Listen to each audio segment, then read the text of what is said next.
So, everybody's too busy simping over the blue snow wizard, so session's canceled today. Welcome, everybody, to this edition of the Sessions Canceled podcast. No. You need to explain that right now. No. That's all right. I need an explanation for what you just said. What did I say? Did you call us all out for picking Ronnie? What? Yes. No. Yes, you did. Listen, I'm not calling you guys out. I'm calling us out, that's comrades, together. Yeah, no, that's fair. You're calling us out, comrades. Okay. This isn't the episode to do this. I I thought already popped my mic. I thought that was a weird reference to like your campaign right now, Matt, and I was like, I need context for this. Nope. I didn't realize you were just calling everyone who plays Elden Ring out. Just an Elden Ring reference. I had a That's fair. completely different thought, but okay. So all right. funny. Where were you going with this, No, Sam? I Do tell. don't. All right, listen. All right. It's time to out tell myself us. as a complete degenerate. Also, I like how we already derailed. Oh yeah, Like, 100%. We didn't even in the introduce each other. podcast. I'm hosting. Right off the bat. 30 seconds in. Let's go. This is exactly what I expect from whenever Matt hosts this fucking show. No, this is all. Yeah, this is. Look, no, this is not Great. on me. This is all I know. on Matt. This is I great. beg to differ. No. But anywho's I'm your host for the day. You know, the man with no plan, everyone's favorite Naruto fan fiction edgelord himself. It's Matt. Hi. How you doing? Man, Matt, I'm sorry, but like you were the least edgy person I know. I know.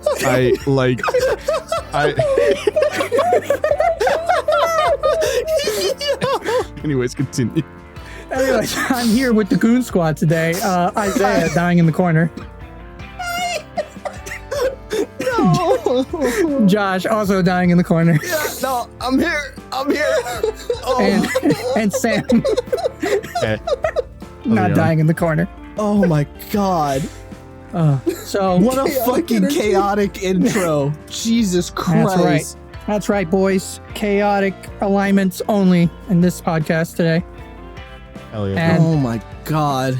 my gentlemen, fellow men of culture, today I wanted to discuss a topic that is, you know, something we can all get behind. Monsters. Yes, I can get behind the monster too. That's right. Sam as Sam, the please official don't. monster. No. Monster man himself. No. Where are the monster girls? Oh my god. I was you know, I knew the joke was gonna come up, but I was hoping it would take like, I don't know, a couple of minutes, not two. No. I mean, originally this was going to be the Smash or Pass Monster Manual topic. It did take but a couple minutes. It's actually taken 3 minutes. Oh, sorry, 3 minutes. We're doing that episode, Matt. I don't give a Oh, shit. We are doing right. the Smash or Pass Monster Manual. And I right. will host it. I don't give a damn. Hell yeah, brother. This is some fucking chaotic energy. That's right. Oh my god. But yeah, I don't know. Like lately, I've been thinking about all the monsters in D&D and like what kind of drives me to in a purely monster. platonic sense, right, Matt? Yeah, but Oh But- my god. but like I don't know, like what I don't How's know, your guys. problem? What is a thing like for? Because I know I said specifically, it's like I want to talk about D&D monsters, but like we can kind of jump to like other systems or other things, you know, around that. But like, you know, D&D, like what kind of like catches your eye about a monster? Is it their really nice art or really bad art? Is it, you know, their lore? Maybe Ooh. Josh, Ooh, maybe I a monster love- has really nice mechanics or something. You're just like, oh, a mind blast from a mind flayer. Hold up. What? Was that like a call out? No, but you're always like, I like the mechanics always hook me in, so that's why I wanted to, you know, I was just like, maybe like there's a monster and you specifically like, oh, I really like what this monster does in combat or I'm out of feeling a combat. little attacked, but all right. That's not all an right. attack. That's you. You're the mechanic guy. That's your shtick. That's, you know, it works. You gotta All right. play to your strengths. All right, fine. And Fine. I'm trying to dig myself out of this hole right now. It's not working out too This well. is pretty good. You bailed out pretty quick. yeah, no, I mean, it was a pretty efficient bailout. Good job. You mentioned bad proud. art and like, Are you gonna mention what I think you're gonna mention? I don't have a specific example. So what were you thinking, The Sam? Decapus. Oh, I was What? thinking of a lot of Have you never? the. I'm posting this. I don't know. I was thinking of a lot of the art from the 4th edition of Vampire the Masquerade that are just some wild examples. Not of where art. my brain went to, no, but a good point. Look, I don't like shitting on art. As an artist, I'm not like out to shit on art. However, there are definitely some points where you'll see art for a monster in 5e and you're just like, who approved this? What? I've never seen this. You haven't? You've never seen? I mean, okay, the Decapus's art is actually pretty good. I was gonna say that's cool. Yeah, art. I like it. Where's this from? What? I think it's from Xanathar's. Okay. It is. I don't know how. I don't know how, when, where, or why. But I would throw in this shit at my players, and if it doesn't make them all scream with laughter, like I will be doing the voice for it, I have failed as a dungeon master. So to give how do you spell it, Isaiah? Or how do you say it? Decapus? The Decapus. Okay. So for the internet, because none of y'all are gonna see this, it's like a giant green massive tentacles octopus monster, but it has an incredibly stupid face on the front of it. I love Yeah, it. razor sharp teeth. eyes and It's sharp googly teeth. eyes, yeah. Some hair sticking out of the top, I think, I wanna and give or it spikes. pats. I'm not sure. I'm not sure, but yeah. Oh, it's even got fur on the ends of the tentacles. I have now completely lost those are any suckers. semblance of what I was saying. You're welcome. That's what happens. I don't know. I think this would be more endearing than a particular gazer. That's for certain. Wow, way to shit on my homie like that. I like Melon. Leave I it was alone. gonna say, don't be mean to Melon. You have a I will gazer to named Melon. Yeah, Oh, my players have a pet gazer. His name is Melon. Oh my god, that's awesome. And look, we have 4 pets. In Josh's Yeah. game. Oh, So hey, my all right, players listen. have. Yeah. Okay. So my Listen. players have a gazer who's like sort of kind of a familiar, a cat who I just threw in there for fun, Okay. and then 2 jackal wares and a lizard folk who is like Sam's character's tribe, I guess. Now. Yeah. I mean, They also have a talking bag of holding. So yeah. You're gonna forget about my boy Adamisk? Rude. Oh, true. Isaiah has My his son? Isaiah has his homunculus. So like, All right, does that count? yeah. Yeah. I No, it guess counts. as No, a it pet. definitely counts because I have to think about it constantly. So it counts, Matt.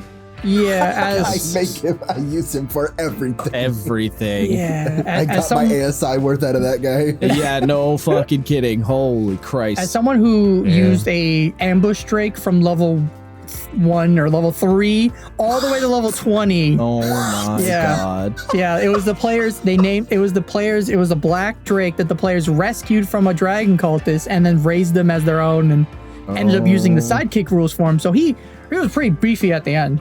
What was his Like name? Razir. Razir? Nice. Yeah, I'm not sure what reference that was. My buddy Wolf named. I don't know if that's a reference to something. I gotta ask him. Probably. But yeah, it was Razir, and I treated him like a dog, basically like a big dog. Big dog burling around. They pet him, give him like scritches, all that jazz. Yeah, and he somehow survived. I've almost killed him a few times, and I generally felt bad. That's fair. Have I ever told you guys the name of one of my players' pet birds? You have, but I don't remember. So one of my players has this weird. It's like a lizard bird apex. It's like the size of a harpy. A harpy eagle is huge. Its name is named by my players Sergeant Major Corporal Captain Private Lieutenant E. Viscerate Slaughter. Oh my fucking god! I love that so much. I don't like that at all. That's excellent. That hits a little I too approve. close to home. Oh, that's like, what's that Billy and Mandy joke? They got like a space lizard pet, and they're like, "Yes, this is General Admarine Wolverine Lightning Bolt." And he's just like, "What the?" You're like, "Excuse me?" That's a good one. Yeah. What was the question? What was? I don't know. think there I was was like, one. we were just talking about monsters, and then we just devolved into like pets. I was gonna go into something about bad art, but I have like, I don't know where I was going. So Okay. Well, actually, I have a specific monster that like, specifically in 5e. Yeah, like specifically in 5e, the art I do not like, but in the older editions, like 4e, it would look so badass. The Cadaver Collector. I love those. It's the top 5 monster for me. Yeah, it's the big metal. I think it's actually from Eberron too, which is fucking why I like it. It is not from Everon. In fact, it is originally in Mordenkainen. No, I meant like where like the lore and stuff comes from. I know it's from Tome of Foes, but like yeah, it's Oberon. I just checked. But yeah, like it's this big hulking like Warforged like wood metal machine dripping with blood, has giant spikes on its back, and just goes around lumbering around like battlefields collecting bodies and stabbing it on its back. And I'm like, that's so metal. And then for some reason in 5e art they made it look a little goofier. It's all rusted red with glowing blue eyes, I think, and it has green eyes. Yes, green eyes. Sorry, yeah, and it's but like. Wait, I don't understand what your beef with the 5e art is, because I think the 5e art's still pretty good for this thing. I think it's good, but like if you look at older, like I sound like, you know, like the older editions that I never played. Yeah, the editions you didn't play. Yeah, but in like 4e and like I don't know if this thing was in 3e, but like the art it looks so metal. It looked like a heavy metal cover, like this thing just like walking or like trudging through the trenches with body parts just dripping over it and stuff. And it's like super cool. I don't know. So I'm trying to find the old art for it now, and I'm having trouble actually. Is do you know which one is which? Because like there's that. That's the one with the blue orcs on it is the 5e art. Yeah, and the top one's the top one's like an older edition one. Oh no, I agree with Matt. The older one looks so much better. There's that one. There's another picture of like two of them like walking out of like a trench or something out of the mist, and it looks creepy and eerie as hell. Yeah, I found that. Oh, you know. I mean, you know what I don't like is the swords being the spikes versus the spikes being like an intrinsic trait. Yeah. Interesting observation. Yeah, I know that I don't like. I mean, that means someone stabbed a fucking sword through this thing. True. Right. Yeah. True. I mean, we built a robot. We need spikes. I like just stab some swords through it. I like the 4e art, but yeah, I guess. I mean, I like the 5e art, but yeah, I guess the 4e art is better. Yeah, and again, it's not like the artist is bad or the art. It doesn't like. It's not that it's like this is a bad art piece or whatever. It's just I like, you know, again, I'm being like, the older edition thing is better than the new edition thing. Real quick, I'm sorry, audience, that you can't see this, but why does it look like this cadaver collector's better racked glack on a homie? It's like a miniature. Oh my god, weird looking mini. So, audience, its arms are arranged in such a way that it looks like it's holding an M16 or something. But there's no gun. Yeah, there's no gun. Summons a spectral Tommy gun. There is no gun. Yeah, I mean, I will say, I think the art, like, the like tone of the 4e art was more heavy metal-y. Like, I don't know. There's a certain vibe that the 4e art for a lot of monsters gives off that feels like more over the top. And I think with 5e, what they were trying to do was like they were trying to be, because one of the complaints about 4th edition was that everyone's too superhero-y and then the game feels too much like your superheroes, even though, let's be honest, that's always been D&D, but whatever. Yeah. I think what they were trying to do with the 5e art is sort of ground it and make it slightly less over the top, but it does lose some pizzazz in some regards. Although in some regards it got better. Like Yennegu in 4th edition looks dumb as hell. Mm-hmm. He looks way cooler super in 5e. Skinny. Yeah. Yeah. Absolutely. So, you know, pros and cons. I will say actually, Matt, I think you mentioned this one time. Isn't the guy who wasn't the like director for the 4e art? Doesn't he now work on Pathfinder or something? I think not. I don't know if exclusively, but he's the guy that made a lot of the Pathfinder art as well. You can feel it because if you look at Pathfinder's artwork, it definitely has a similar like over the topiness that 4e does. Like the cover, oh my god, the cover of the first monster manual for 4th edition with what's his name? What's that god's name? Help. No, I listen. It starts with an O. He's really a famous D&D god. He's a bad guy. With an O? Starts with an O. His name starts with an O. Oblex? Or? No, it's not Oblex. It's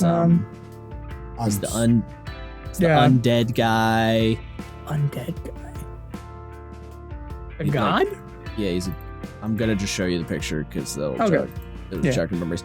But anyway, this was the cover for the Monster Manual, the first one for 4th edition. Oh wait, that's that's You know who it is, dude? Oh my god, Orcus. Jesus. Orcus. Oh my god. Yes. Wow. Yeah. We are collectively brain dead, I guess. Yes. Orcus. The cover, the 4E cover with Orcus on it is the fucking dopest shit. And I do still like the 5E art of Orcus. Yeah. But you can see the tonal difference, right? Like the 4E art of Orcus is like crazy, over the top, high fantasy anime monster villain. And then the 5E art of Orcus is like creepy, like grim, like slightly grittier fantasy undead zombie man. More sketchy, dirty kind of look. Yeah. I mean, so, I'm not gonna lie.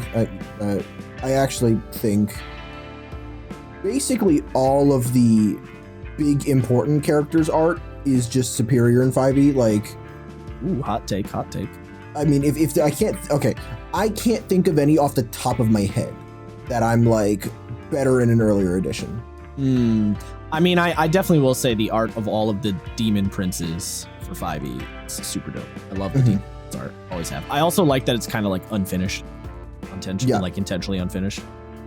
Yeah, it definitely has this like the person didn't get to finish. Well, it has like it's very sketchy and loose, and like it's got some good like energy to it. Yeah, I mean, like the in-lore artist didn't get to finish. You know what I mean? Like, oh right, yeah. They didn't make it to the end. Ooh, you know who's got some shit art? The 1st edition of Zariel. Yeah, I know you're. Wait, she was in 1st edition? Sorry, the first version of Zariel. The one that's in Tome. Yeah, that's such a confusing. I don't know the reason behind that. I don't know if it was like we want to print out a version that's different, because I think the one. Oh god, the 5e Demogorgon's so lit. They are pretty freaking sick. Anyway. Yeah, I don't know why they ended up, because it's a completely different stack block for Descent to Avernus. But I'm not. I haven't looked at the stats like with the fine-tooth comb or anything to see like which one's more powerful or which one's like better. I go to pound for pound last time I looked. If I remember correctly.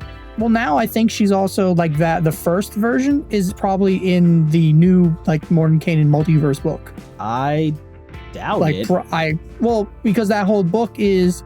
Vo's Guide to Monsters and Tome of Foes like combined, but they changed the stat blocks and made everything a little easier for DMs to run and made the monsters more. I can check real quick. I would bet money they used her Descent into Avernus art.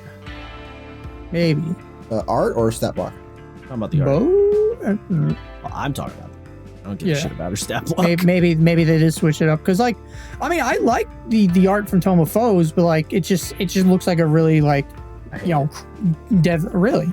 Yeah, no, I think her Tome of Foes look is bleh. Her Descent into Avernus look is so much better. I don't hate it, but I will admit that her Descent into Avernus. Oh no, her art is her Morton Kanan Son of Foes art in the new Morton Kanan book. Yeah, because they probably what they were thinking of is like this is the Zariel for like everybody who you don't want to buy Descent into Avernus, but you still want to use Zariel. Here's that Zariel. We have Zariel at home. Zariel at home. That's the only reasoning I could think of. Hold on. Wait. Yes, Sam, you might have an answer here. Is there any mention of why she looks different in Descent into Avernus?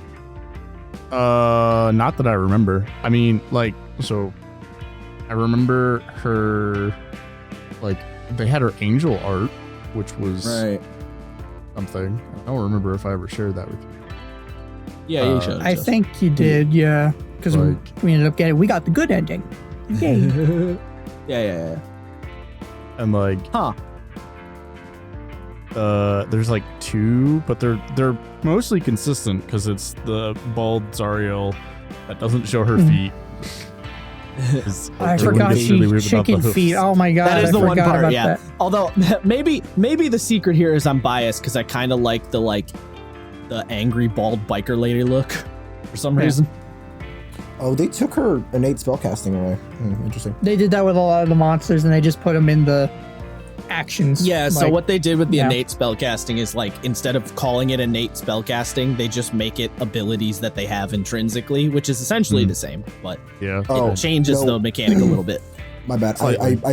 They just dropped it lower on her stat sheet because it goes from innate spellcasting to just spellcasting, just lower on.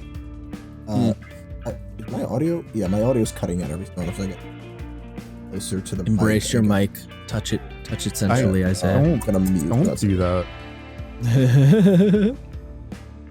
Right, that should be better.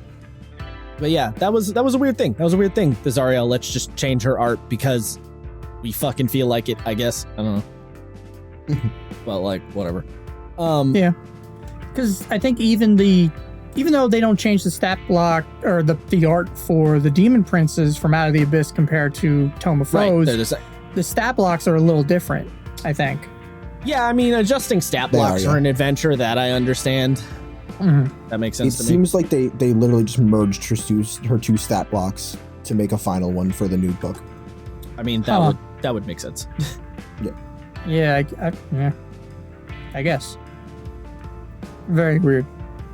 But yeah, I don't know, Sam. What about you? What? I know we've been mostly talking about like art and stuff, but what when you see a monster or when you hear a monster, what I don't know, what hooks you into that monster? In the words of Sam, monster cool. Yeah, monster cool. What makes you go monster cool? No, raises your eyebrows. Matt, I'm a very simple man. Monster cool. Yeah. Just any monster will do. if I read the ability and I think it's cool, is cool. If I look at the art and say is cool. Like I am so simple to please when it comes to monsters, which also makes me extremely picky, which is very strange to say, but like if I don't think the monster is cool, I don't think it's cool. Like I think a rust monster is cool because the fact that it just eats away at weapons is amazing and wonderful to hurt your players physically with.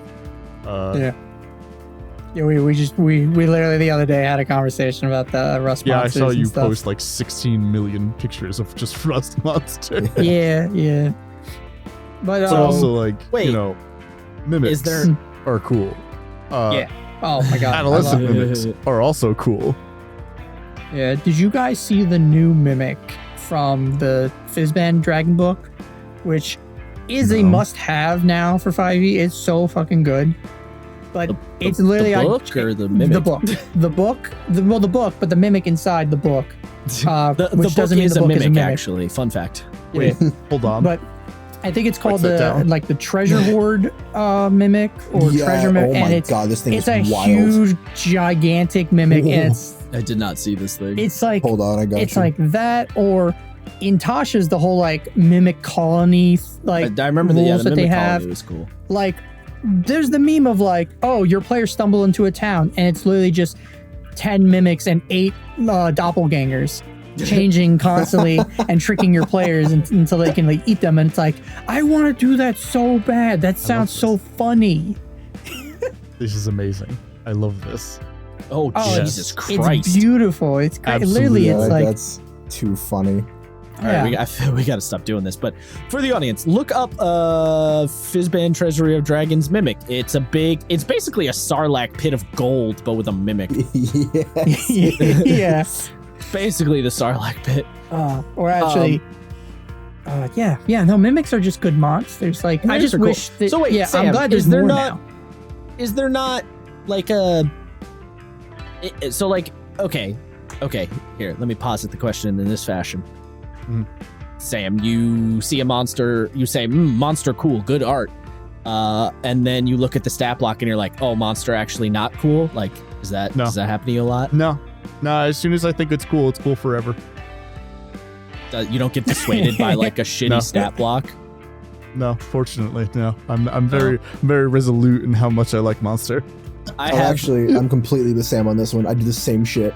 I will adjust the stat block to meet my needs. I guess that's to make fair. it Yeah, cool. I remember specifically. I remember specifically looking at the stat. I read the section because I saw the picture and I was like, this thing's sick. And then I read the section for the gray render. I was like, oh, this thing's dope. I love how goofy and weird this giant rhino dog monster is. And then I looked at his stat block and got real sad because it doesn't do anything cool or special. It's just a big fucking rhino dog. Right. I mean, but the lore behind it's kind of neat. The lore's it's cool, like the wizards, and like, you could do stuff with it. But Yeah. yeah, I was like, oh, he doesn't do anything particularly fancy. That was a little disappointing. yeah. But, you know, wait, so Matt, Yeah. you're like, oh, cadaver collector. Do you like the mechanics of the cadaver collector, or do you just think it looks cool? Because I think it's cool. It's idea? a big mechanical monster. Has a I lot, don't remember what he does. I think the one thing specific, like the special thing is it's able to, at least in 5e, because I haven't looked at the stat blocks in the older editions, or Oh, again, he can I don't summon know. specters. Yeah, that's the thing. It can summon Oh, that's the spirits of the dead bodies that it's collecting on itself. He also And I'm has like, a that's paralyzing fucking breath sick. for some reason. Yeah, so it can paralyze you, so it can stab you onto its back, and there you go. Yeah, it's a very efficient way of collecting bodies. Damn, that bro, that's aren't kind of willing. brutal. That's why, so I was actually gonna have the cadaver collectors in my game, but I struggled more and more to figure out where to put them in my fucking takes place in California game. That doesn't matter. Just throw them wherever. That's I was fine. gonna say they wander. So Yeah. Well, I mean, it's just the level of technology does not meet up, unfortunately, as much as I want it to.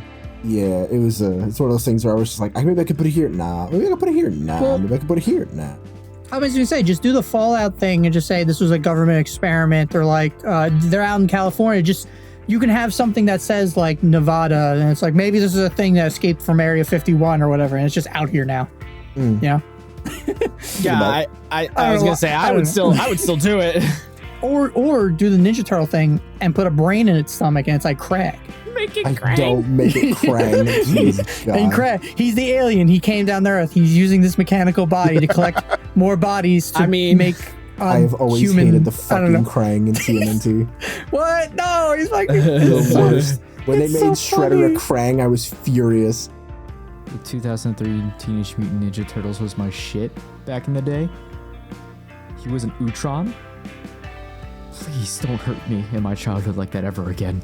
What? That was so cool. Oh, come on. No, Come on. Matt, fuck out of here. I don't know if I'd use the word cool. I No. thought it was neat. I don't know. Stupid. It was different because Shredder's Nah. always been like, oh, I'm the evil warrior guy, and I really just fucking hate turtles. But Okay, this one, but, he's like, I really fucking have hate you turtles, seen- but I'm also an alien. Have you seen the different levels of war crimes from the different shredders? What? What? No. Bro, Really? Why is it not? hit that YouTube rewind real quick. What? No, I can't make that joke. Shit. Sam, you can't just say things like that out of the blue. What do you mean?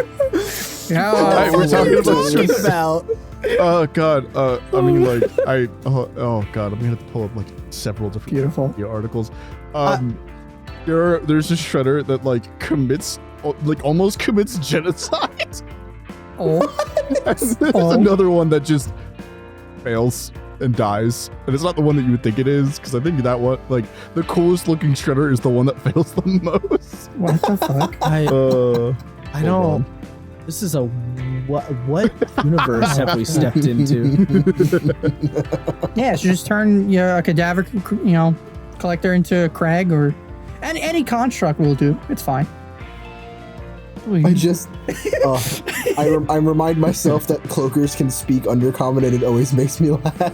Oh, right, that you could actually talk to a cloaker. Oh my god. God, what a horrifying monster. So I always make the joke that undercommon is like Chicago accent. What? I can't. I'm not gonna try to do a Chicago accent, it's how I always imagine cloakers talking to people. Oh, damn it! I was gonna say because I can't do a Chicago. I'm gonna be honest. You said Chicago accent, and then my brain imagined a cloaker being like, "Hey, yo, can you get my khakis?" And then I'm like, "That's not Chicago. That's not Chicago." Hold on. As I'm pulling up Wikipedia articles to talk about Shredder, did you know that there is a Shredder called Dr. Shreddarius? What? Was this mad scientist Shredder who was making a formula and then like the chemicals exploded and thus born the the Teenage Mutant Ninja Turtles? Dr. Shreddarius. Yes. Yes, it is. What the fuck? God. Wait, hold on. What is this? This is not a cloaker. This can't. Why is this cloaker yoked? What the fuck? What is this fan art or is this a I don't know. This is so it's a cloaker, but it's like standing like a human, and it has its arms crossed and folded, and it's got a golden like a JoJo character, and it's got a chain necklace. What the fuck is this? I think this is fan art. This has got to be some sort of like sick fan art. Isaiah just linked us a picture of a cloaker. He's floating right side up. So if you imagine like a manta ray, you're looking at the bottom side, so you can see his face underneath. Yeah. He's got his arms crossed like he's about to thug on your ass. He also has a gold chain though. Right? He has a chain. What the fuck? This has got to be some fan art. This is the cloaker that runs the Xanathar Guild. That's what this guy is. Why does he also look like the Violator from fucking Spawn? Yeah. Oh my god, he does kind of have a Violator face. God, what a where the fuck did you find? Villain. What the hell, Isaiah? So what made you go? Yes, cloakers. Because I'm looking through like monsters from the monster manual, and I saw cloakers, and like I love cloakers. I just love the idea of giant flying manta ray that chokes you to death. Giant flying angry manta ray. The angry manta ray that cloaks you to death and whispers things to you in a Chicago accent, like.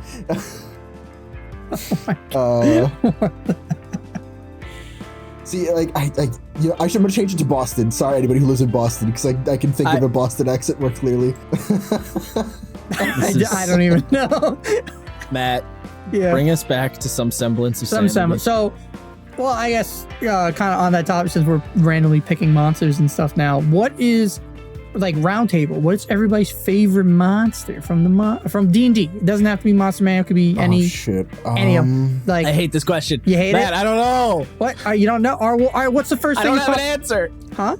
I don't have an answer. First thing about your head. Sorry. Okay, how about we start broad? How about we start broad? Okay. What's your favorite monster type? There we go. Yeah. Oh, that could work. Sam, I don't like the looks at deck of 12 different things. Probably undead for me.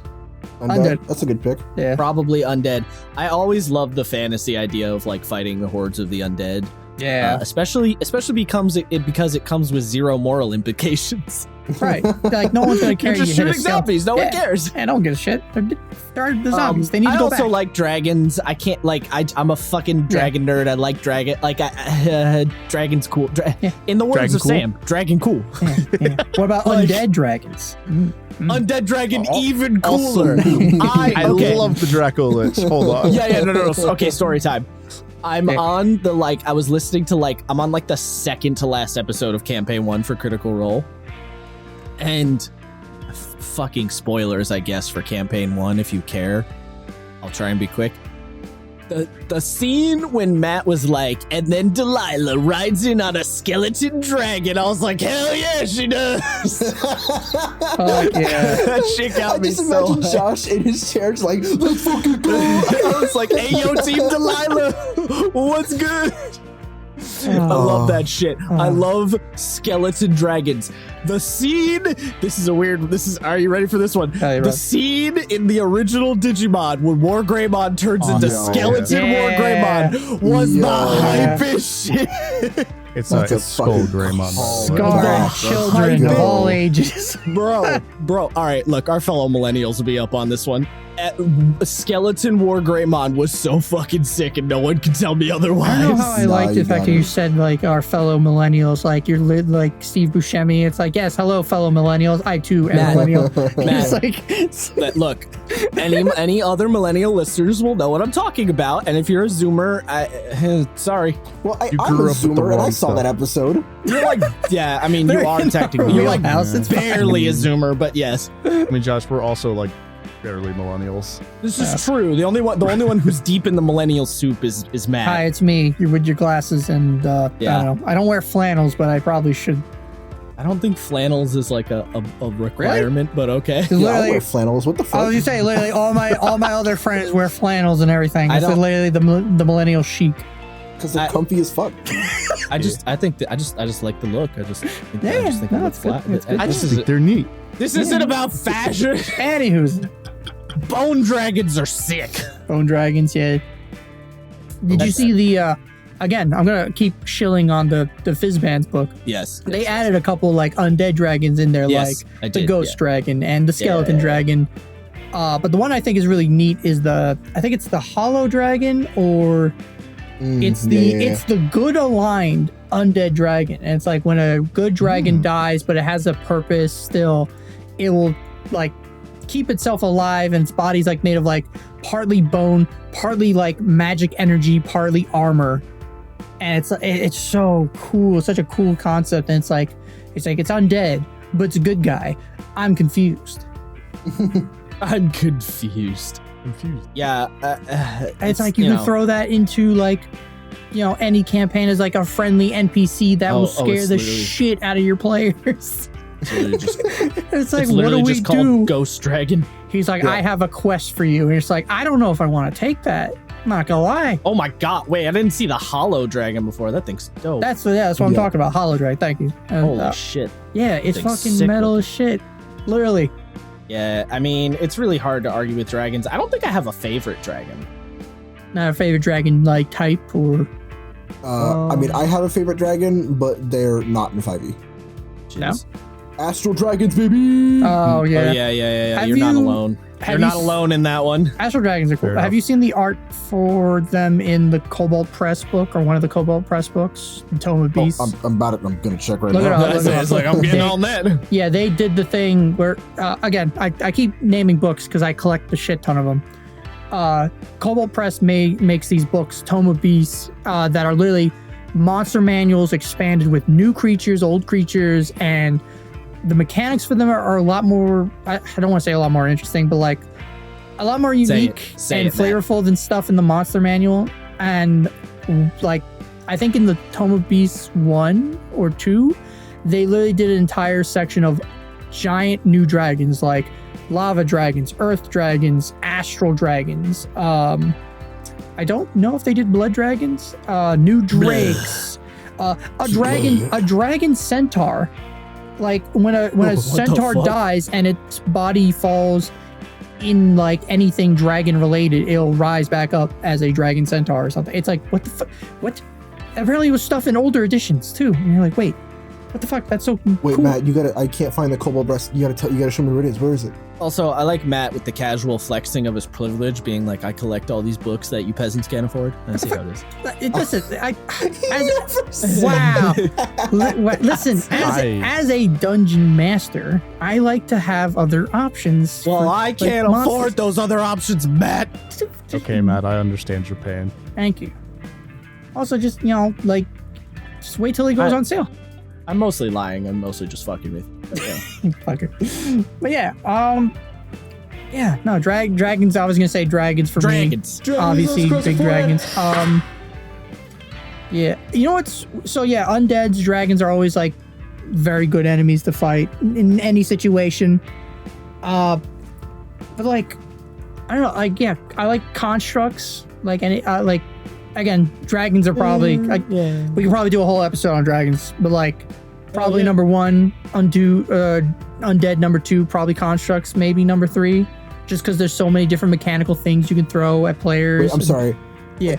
You've been, so I've been trying to hold a lot, but you've jumped not necessarily topics, but ideas very quickly, very rapidly. So give me your top 3. Dragons, undead, and constructs. Okay, all right. Yeah. Nice. That was Isaiah telling you to shut the fuck up. Sam, what's your favorite type? I was trying to follow along, and there was so many thoughts that I had to catch up on mentally that I lost track. Okay. I've just started spacing out. Smile. Sorry, Sam. What about you? What about you, bud? What kind? I know you're. What's your favorite monster types? Okay. All right. So like, it's aberration. All right. That one's easy. Oh fuck! I forgot about aberrations. I love aberrations. I love space horror. I love horror in general. So like, aberrations, my shtick. But then I like think about favorite monster, and I'm like, okay, like I have a few, and I can't decide. So I don't know. I just really love flumps. I knew you were. Yep, there it was. I was like, he's gonna say flump. I know he's gonna say flump. Goddamn. I really love flumps. When I saw that the Fey Barbarian summons flumps on Wild Magic Barbarian, I was like, no, I'm playing this. I summoned so many flumps. Oh god. Oh, that was a good time. I love that. It made me a little sad that they kamikaze. True. Yeah, explode like nuclear warheads. Yeah, they self-destruct. It's like a literal war crime, but like we ignored that because they it wasn't their choice and it wasn't my choice, except it was as a player. But like, right. I mean, look, it was the dice's choice, comrade. Yeah. Oh, wild magic, so good. Yeah. Oh my god. There's so. Matt, send me this Astral Dragon right now. I'm looking and I can't find it. I will after I finish this thought. But yeah, no, I can't believe I forgot about aberrations because I literally have it here in my notes of stuff to talk about, like a dum-dum, and I don't look at. Yeah, like there's so many good aberrations. Like again, Mind Flayer, fucking classic. Beholder, classic. And even some of the new-ish, the Star Spawn monsters. Those are pretty sick. They're all so sick, and yeah. The Star Spawns in Morton Cannons. Yeah, and in Wildmount, I think Matt, like for that book, they're not called Star Spawn. I think they're called Core Spawn, but they're basically the same fucking thing.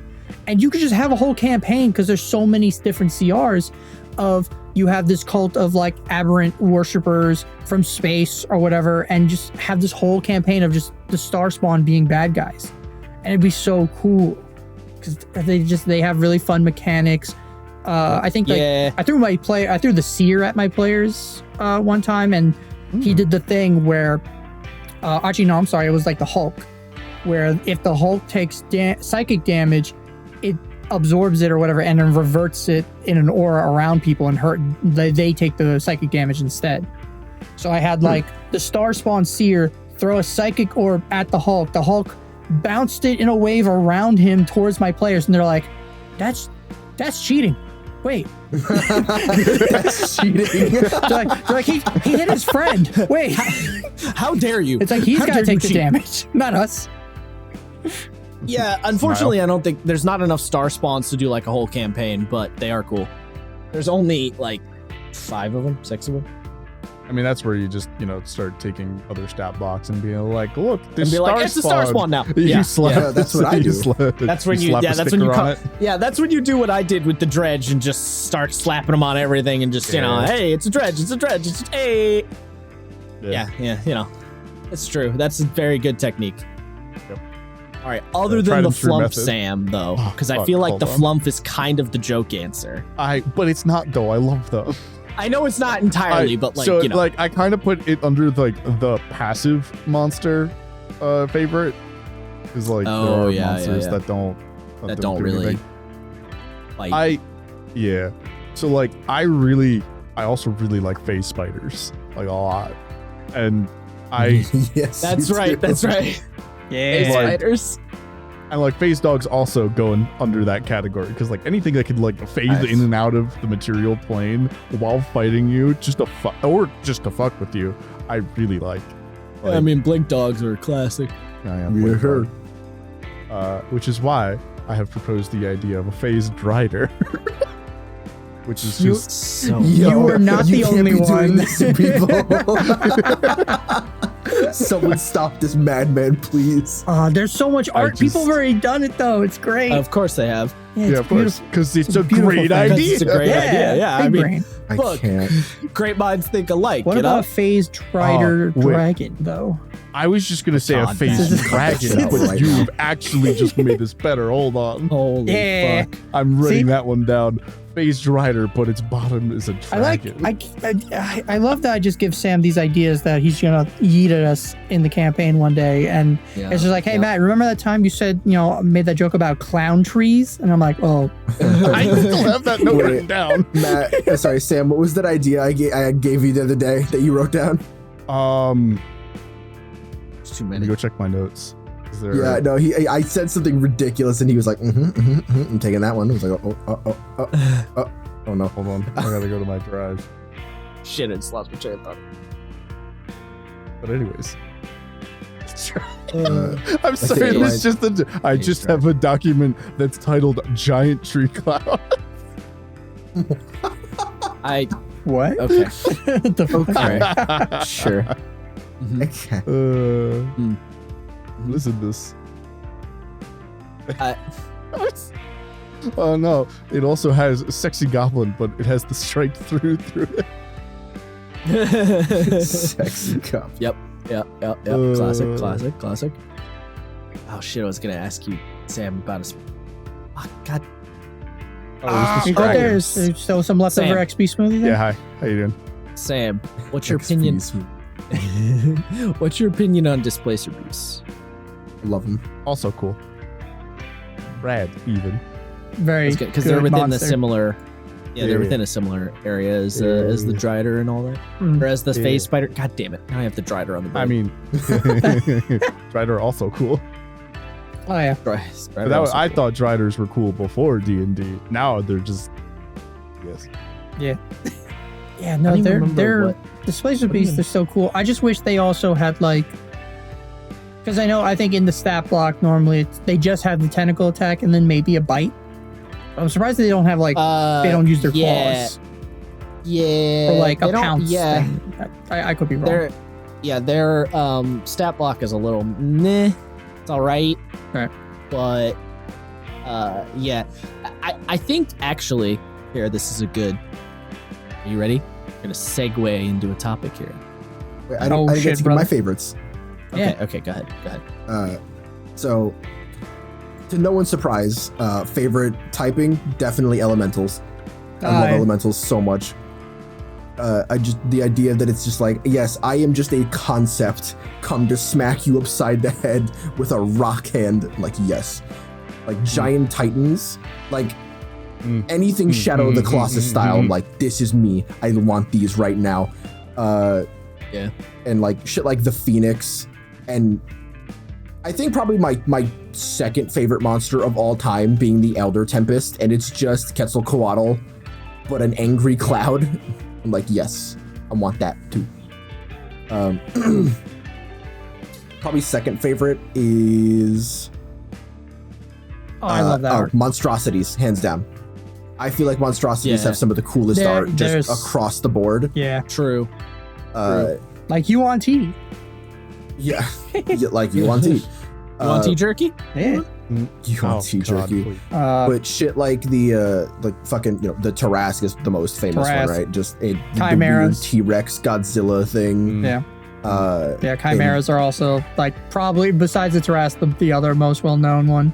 Oh yeah, and bullets and fucking just so many. And Isn't one of it- my favorite the Tressums. Oh, Cats the with cat. wings. Yeah. The real Oh, sassy yeah. cats with wings. It's just Shalquar from Dark Souls 2, but with wings. I love them. Is oh my god, now I just almost is an owlbear, are they considered monstrosities or are they a beast? Yes. They are, No, okay. they're monstrosities. Because I assume they fell into that category of, like I mentioned a while ago on the podcast, some wizard horribly fused these two creatures together. It got out into the wild. Now it's just a part of nature. Yes, sir. So I wasn't sure if it Yeah, was. I think that. Yeah. I think the thing with monstrosity is like because they're just crazy monsters. Like artistically, they can just go buck wild with it. That's why you get some of the like coolest art with them. Absolutely. Third place, probably Celestials, because they do look pretty cool in 5e, and we also have the Kirin, which I'm not going to pretend to know Japanese mythology, but I thought the Kirin was like very directly linked with lightning. Sometimes. Sometimes, okay, because I think know that's the I don't the think that's 5e always. Kirin has first no of all, relationship to lightning. The Kirin is actually Chinese, and then it was adopted into Japanese Korean. Didn't know that. Yeah, same. Yeah, it originates in. Yeah, because I think in 5e is it a celestial now or something? Because it is a celestial. Yeah, like because the original myth of it was like a god dragon thing. It was a dragon, but it was like a deity of it. It was like Quetzalcoatl. It was a deity dragon. So you could argue it should be a dragon. You could argue it could be a celestial. It could kind of go either way. The lightning thing, I'm not sure how like intrinsic that is, to be honest. I know it's often a case, like the Kirin in Monster Hunter, big on lightning. But you know. Matt, I think that dragon art, that first one you posted, I'm pretty sure that's Ugin from. Wait, really? Because Magic the Gathering. Oh, that's funny because like I copied that from the PDF.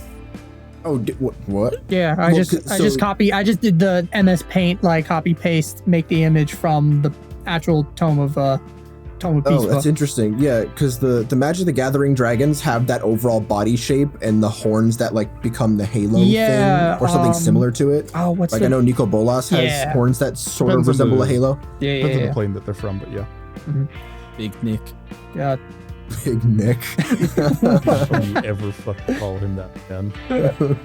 You put respect on his name. You know. I don't know anything about Magic lore or settings. I don't either. I'm slowly the big bad evil guy. Like the big bad I know. evil guy. I know everybody thinks he's a dickhead. I know that much. No. It ain't think he a dickhead. He is a dickhead. Yeah. Like he did my boy Tezzeret dirty. Cool. I have no Anyways, idea. Yeah. Before I start, I was just saying a lot of words there, but sure. Well, this is kind of good because now that like jumps into like, you know, Wizards of the Coast making a lot of Magic the Gathering stuff. Like a lot of the monsters they're using for those books are very interesting, cool. I kind of wish they did have a Nicola Bolas like stat block. They do. As like a big. It's in Guild Masters. Do they? No, Pretty sure. No, his stat block. I'm checking that right now. I would love I to use could be Nico wrong, Bolas stat block. Because I know in Strixhaven they have the Founder Dragons, and those are cool because it's literally like different elements fused together as dragons. Like there's one that's the artistry. I'm gonna butcher the names or not even say them, but like there's one that's literally this dragon is about art and the elements, and so it does a bunch of different damage types and resistance to a bunch of different damage types, like fire and lightning and ice and stuff. Or there's the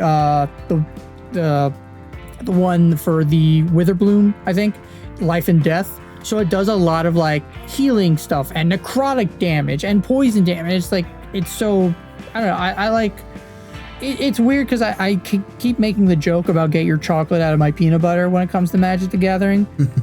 But it's like a joke because I actually do really enjoy the material that's coming out for it. It's just some of the, yeah. What? Here you go, Josh. Try to pronounce that. What the fuck is that? That's salad.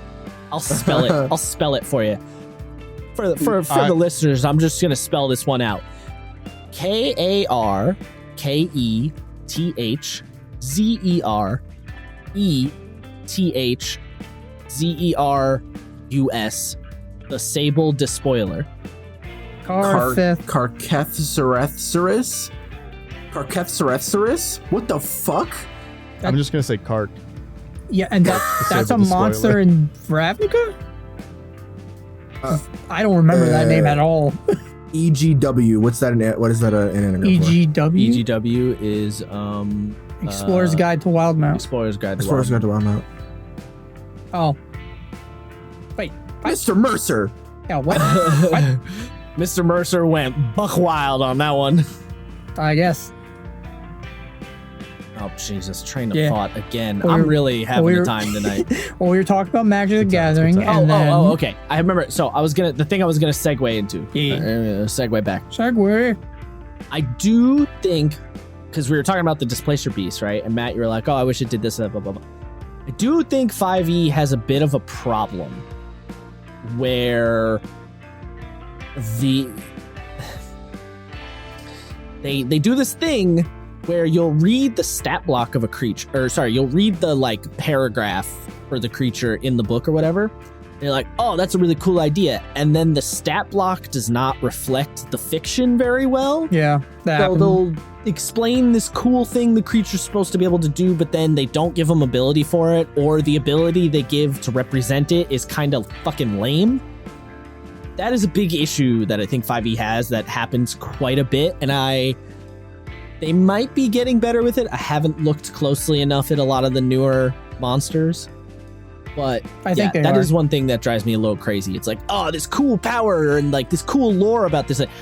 Isaiah, this is your complaint about dragons all the time, right? Where you're like, oh, dragons are supposed to be like fucking universe-bending creatures, but they have no actual powers within their stat block to reflect that. That's just annoying. So, to quickly reference to the listeners, what we were talking about is, I have so dragons in D&D are described as being sort of 5e like, at the very least. Yeah, in 5e, I think it's earlier editions where they talk about this more, where like dragons passively alter the area around them to like better suit themselves. So like, if a red dragon is in an area for long enough, it doesn't have to sunder the area. It'll just become over time like a molten death, like hell ground. Yeah. And my complaint is that I feel like, yeah, sure, we have regional effects, but I like no one. Dear listeners, you can comment in the doobly doo, wherever the hell it is, if you do this, but. Leave a comment if you disagree with Isaiah. Yeah, but it seems like for the most part, regional effects are either used very, very rarely or not at all. Like I have a habit of using them whenever they're there because they make just prepping a session a lot easier. You don't have to think about shit when it's just written down for you, right? Yeah. But I want it to be an intrinsic part of a dragon's stat list that they can just have like less than layer actions, because layer actions are technically what I'm talking about, but like a more passive version of that, right? So like if there's like I almost said Grugaloragran, but that's a copyrighted name. But like if you've got like Death-Tooth the Black Dragon, and one of it's like, in lore, not that this is true, but like in lore, black dragons, you can't emit light around them because they're so evil, right? Like all light spells fail and you can't light torches. It's like, yeah, like that's a regional effect maybe, but it's a lot more interesting in my opinion if it's like, how do we know that, I can't remember what the hell that dragon's name is that I just made, but like when it flies by overhead in the middle of the night, your campfire goes out and everyone's like, oh, you know what I mean? Like that'd be really cool. And there's like a codified rule that says that it can do those cool things that make it more than just a big sack of hit points with a breath weapon. Yeah. I mean, yeah, other games solve this problem by just the core of the problem, right, is that the mechanics, 5e, D&D, Pathfinder, games like it, Shadowrun, are all about the mechanic centric first. So you get into this situation where you describe the fiction, but then if you don't make a mechanic to reinforce the fiction you describe, you're in this weird, like awkward, like sort of halfway point.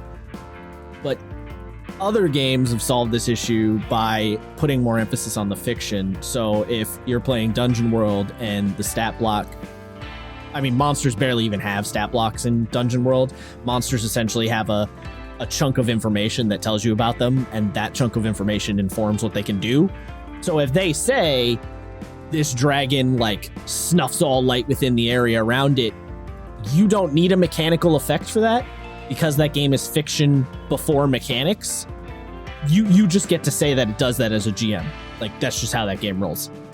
Mm-hmm. So if there was some way, because I don't necessarily think 5e or D&D or Pathfinder or games like it, I don't think they have to turn into fiction first systems. Like, I think it's fine to have mechanics first systems and fiction first systems. But if they could have some kind of method for, like, if there was some sort of way, I don't even know what this would look like, but some sort of design that makes it so that when you talk about something fictionally, you don't necessarily have to make a mechanic for it. You just can use it within the game and you're fine. Like, some sort of way to kind of bridge that gap would be cool. I don't really know what that would be. Regional effects are kind of that, right? Yeah. Sort of. But yeah, it is frustrating when you read all this cool shit about dragons and then they're just big bags of hit points with breath weapons. Right. I mean, well, again, out of all the monsters in the monster manual, they're probably the most interesting because of like the mechanics and like the lore and everything. Like, it's it's literally in the fucking name of the game. See, I would argue they're not. I would argue dragons are pretty boring mechanically. Have you? Well, I don't want to say boring, but like, I think fighting a dragon is a little more interesting than, like, again, just playing through Storm King's Thunder, fighting a giant. Because a giant is literally a gigantic sack of hit points that hits you like a fucking truck. Yeah, but that's what a dragon is. So, Well, I mean, so I think what really needs to be done in that scenario when, it's boring to fight X monster, it's how you frame it. Yeah, versus what how it you run is. Is like a giant appears. Okay, that's boring because it's like a giant. But like if you, I don't know, you set the scene for a storm giant to show up, and like you basically make it appear like you would have Thor appear in the comics or movies. Yep. Yeah, like your players are gonna get hyped. So it's like. It's a give and take, but because like we talked about combat the other day, it's like combat's the most boring thing for me. Like it is, because if you don't hype the combat up, it just ends up being, well, I hit the thing. Do I actually hit the thing? Yes. Okay, now I do damage. Like it's entirely a setting thing or the role playing thing.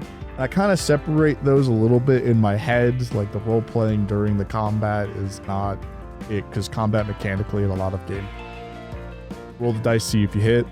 It's the other stuff that goes into it that I will enjoy. But that's, again, mostly like separated. I mean, yes, you're not wrong, but maybe this is a stupid thing to do. I've had people tell me that this is a dumb thing that I do. I like to look at the mechanics of a game and look at it before, because yes, if your dungeon master plays the dragon smart or runs the giant in a cool way, then yeah, you can make any fight potentially interesting. But I like to look at the mechanics before anyone has gotten their hands on it. Like, I like to look at it purely as, what are the mechanics of the thing on paper? Let's assume that the DM runs it in the most basic way possible, as bland as possible. Does the creature have any kind of interesting mechanics without the GM doing any extra work? And dragons, I feel like the answer is mostly no. Now, adding the spellcasting helps, using the regional effects helps, but it still is like, I don't know. I don't know what I want exactly out of them, but I want something I was gonna more say, because out of them.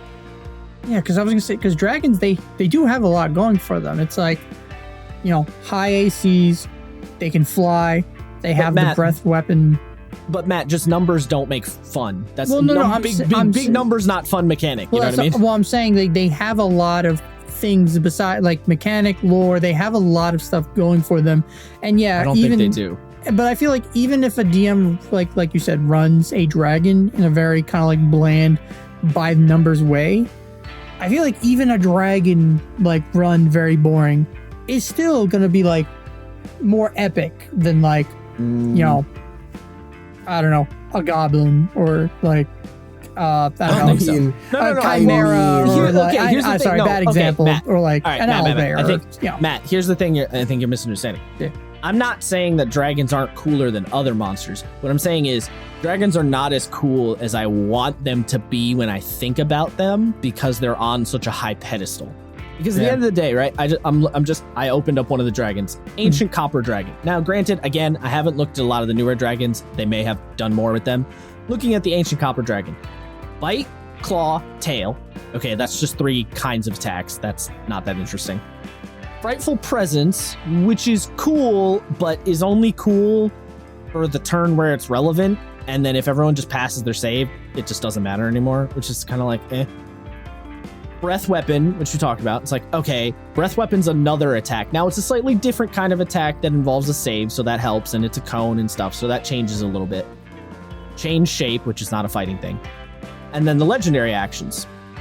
But the legendary actions are just detect, which is make a perception check, which is lame.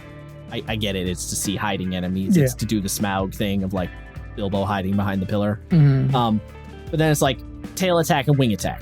So just more attacks. So it's like essentially what you're saying is the ancient copper dragon who has CR21 has an attack, an AoE presence thingy, an attack, more attacks. Right? Like they don't really have anything that's really cool or special.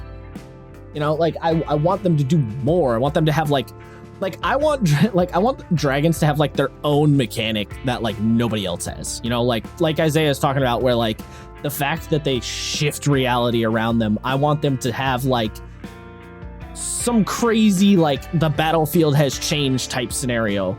Like I think it's the Sphinx has the like shifting time backwards and forwards mechanic. That shit's fucking dope. Yeah. Dragons should have cool shit like that.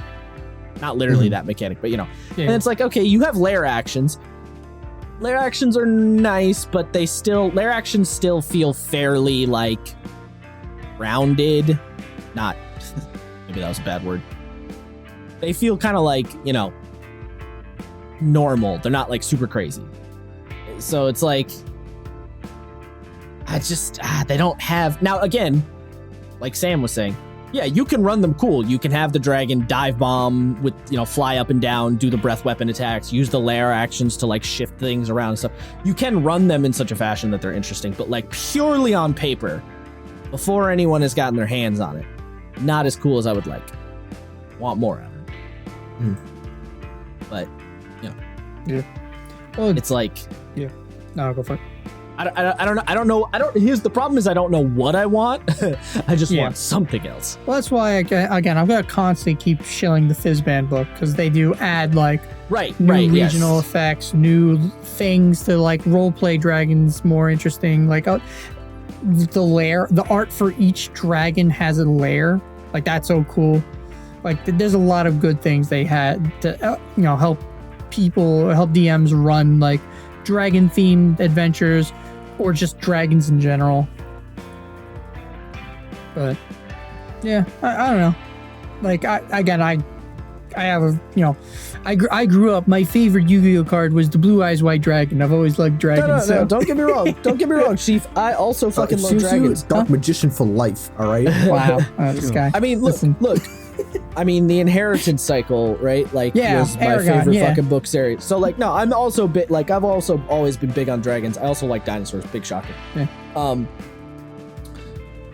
But yeah, I just want them to be, like, I feel like they need to feel, dragons need to feel like their own, like, this is a little bit of a hyperbole, but I almost want dragons to be so different that they're their, like, own fucking game fighting them.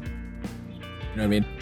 Which I know is unreasonable to say, but like, well, it's not, you know, as unreasonable as like the, what is it, the hit the weak point for massive damage article that James Hayek made like I love 2.5 years ago, that I really want to use. I haven't had a chance to test it out yet. But I used it. It's a really cool article. It's very good. The mechanic is so cool. Yeah, it's like I almost want It's like I almost want a scenario where you can't just fight a dragon. Like you can't just keep hitting them in the toes until they die. It's like I want dragons to be such a complex and like cool thing that you have to do something crazy to even hurt them or take them down. Like the whole thing with Smaug in Lord of the Rings is they couldn't kill him because he only had one weak point and he wasn't showing it, obviously. And it was a pain in the ass to try and get to it, right? So it's like that kind of a vibe of like, you need to do something specific. You need to hit a specific weakness. Like I want it to be like, like we're fighting a dragon. The whole game has changed. Mm-hmm. Yeah. Which again, maybe I'm being a little unreasonable, but I mean, well, again, it's like cool. Like Isaiah said, the weak point mechanic, like you can definitely, like he even uses the example in the article of using it on a dragon, you know, to get that Smaug feeling. So yeah, like you can. I need more. Yeah, like I need it to be like. That is a cool article and it's a good start, but that's like a first draft. You know what I mean? Give me more. Yeah. Maybe I'm too needy. Maybe that's the problem. Mayhaps. I know. I mean, I too have thought about this, and like I basically just want, and again, that article does a lot for it, but it's not like 100% complete. I really want to run a Shadow of the Colossus style mini campaign. Yeah. That'd be cool. But it is so fucking hard to make scaling a monster interesting other than, oh, you almost fall off. Oh, you gotta be quicker than that. You know what I mean? Like, yeah, it's one of those things that doesn't translate very well into format. No, not at all. And it's all right, roll another athletics check. Okay, you fell off. Roll a dex check. Okay, you catch yourself. And it's like, all right, fuck. It's one of those things. I've said this before, and it kind of sucks. It's like there are certain things in video games I do not think it is possible to translate tabletop, unfortunately. Like I have said many times, because I've had people mention this, I don't think you can do Monster Hunter in tabletop. You can do a monster hunting style thing, but I do not think you can do the video game Monster Hunter, because a big part, Sam, you can probably vouch on this because for the internet, Sam really loves Monster Hunter. A big thing with Monster Hunter is the feeling of the actual gameplay of that I am a dude with a really big fuck off weapon hitting a really big fuck off monster. And part of what makes it appealing is the actual feeling of it when you're playing, right? Like the tactileness of the actual gameplay. I don't think there's any way to translate that to tabletop. Not really. I mean, like the best you can do is do like a combination of like maybe some Witcher and Monster Hunter stuff. Because like then you can crafting of your equipment and like there's parts of Monster Hunter you can do, but like you can't. The combat again. This is why I'm always like combat is like the thing that I'm least interested in, because it's like when you boil it down, combat can really only be I roll the dice and hopefully the fictional thing that the DM and I agree on is cool. Like, it's like. I think the secret sauce when it comes to like fighting monsters and just fighting in general tabletop games is you have to lean into the strengths of the medium, right? So you have to say to yourself, okay, what makes tabletop fun? How can I lean into what makes tabletop already interesting rather than trying to mimic something? Like you can't try to ape it. Like imagine, if you will, this is going to sound really funny. Imagine, if you will, someone tried to design tabletop Street Fighter. You know, I've been just trying to wait for a good time to hop in real quick. But I think you could do something approximating Monster Hunter. You would just have to do some work to implement a few different areas of different rules. So, like, I know in the Warhammer Fantasy games, you don't just attack somebody, you attack them, and then you have to make a separate roll to see what part of the body you hit. So you could take that rule set and try to implement that into something along the lines of 5e in the sense that, like, oh, well, a monster's head is its weak point, or its tail is its weak point, or its wings are its weak point. And you have to try to game the rules to be like, oh, well, if you attack and hit, and you like roll a 6, right? You explode on a 6. You can either try to roll again to hit a separate weak point, or you can choose the weak point to hit, but maybe you won't do as much damage as if you rolled it normally. You know what I mean? Yeah. That's problem is then that sounds like it would get tedious really quick. Another thing is that like Maybe. Monster Hunter has so many other mechanics to it other than just getting a certain part of the monster that it's you end up like, if you want to translate all of it, you end up with too much track, or you end up making it add extra numbers to a die, and it just becomes a thing that like, Also, I don't know, it would be interesting to see an attempt. yeah, it would, but also like, that's another thing. I don't think you need to translate everything. I think a lot of tabletop games get into this problem of trying to translate everything to mechanics. It's like, no, that's not how. That's not. So translate the shit that's cool. Focus on the stuff people care about. You don't need to translate. For example, the fucking the sitting down and like prepping your food and stuff before you go out in Monster Hunter and like sharpening your you don't really need to translate any of that mechanic. Maybe you make a quick camp check roll and like just lump everything or something. It doesn't. You don't need to translate every step. So I mean, I wasn't saying translate every step, but I was more thinking about like, how do you implement sharpness in a way that means something? And True. How do you implement food in a way that means something? Like it's not, oh, we need to like just kind of throw it in there. Like, how does it make you want to participate in the mechanic? It's like, that's why I'm so curious about the Dark Souls RPG. I mean, yeah. But like, so like for instance, what I would do in Monster Hunter, we've gone so far off topic, by the way. Well, no, I mean, yes, we absolutely have. Hey, monsters in the name. Yeah, monsters. Yeah, it's something. Sure. What if I want to run a Monster Hunter campaign? Yeah. The way that Star Wars, like the Star Wars RPG, did the distance, and it determines what actions you can take, something like that, because that would change.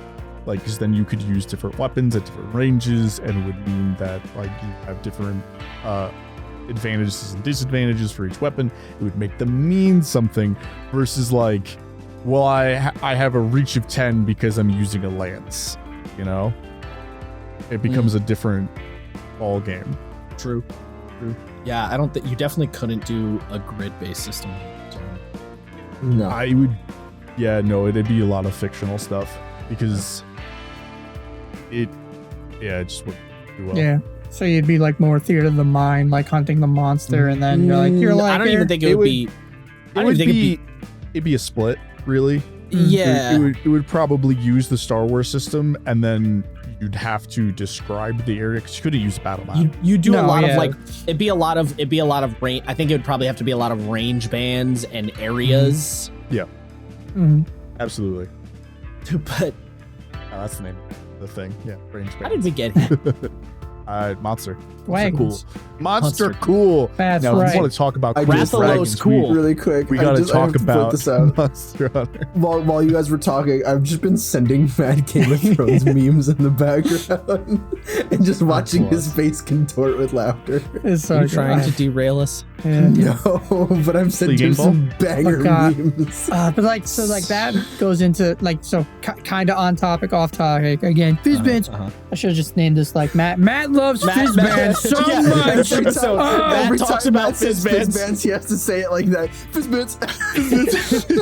So what you're saying is that that's the episode title, right? Matt loves Fizzbands. Matt talks about Fizzbands Treasury of Dragons. But yeah, like the Dragon Ward Ranger, like finally Drake Warden, whatever, Draconic Ranger. Matt just like made up a new name, the Dragon Warden. New subclass. But finally at level 15, I can ride a dragon and fly it into battle. Finally, like I think it's fucking cool.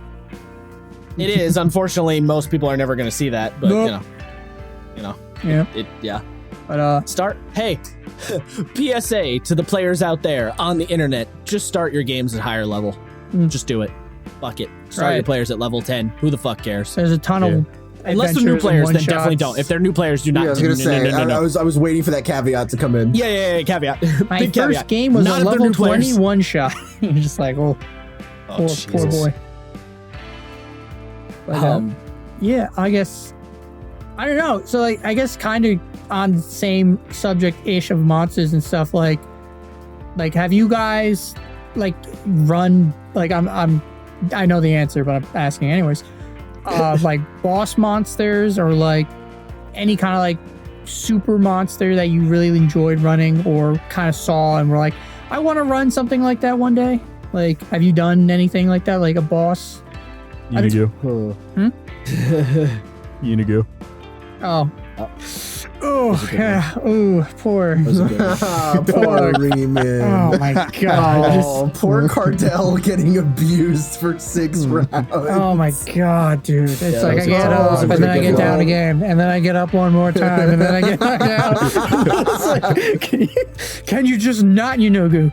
No. I just remember Cardell being like, guys, don't worry, it's gonna be fine. We're level like 11, and I just had war flashbacks to Josh and Baba Lasaga being like, guys, it's fine. We're level 5. Oh shit.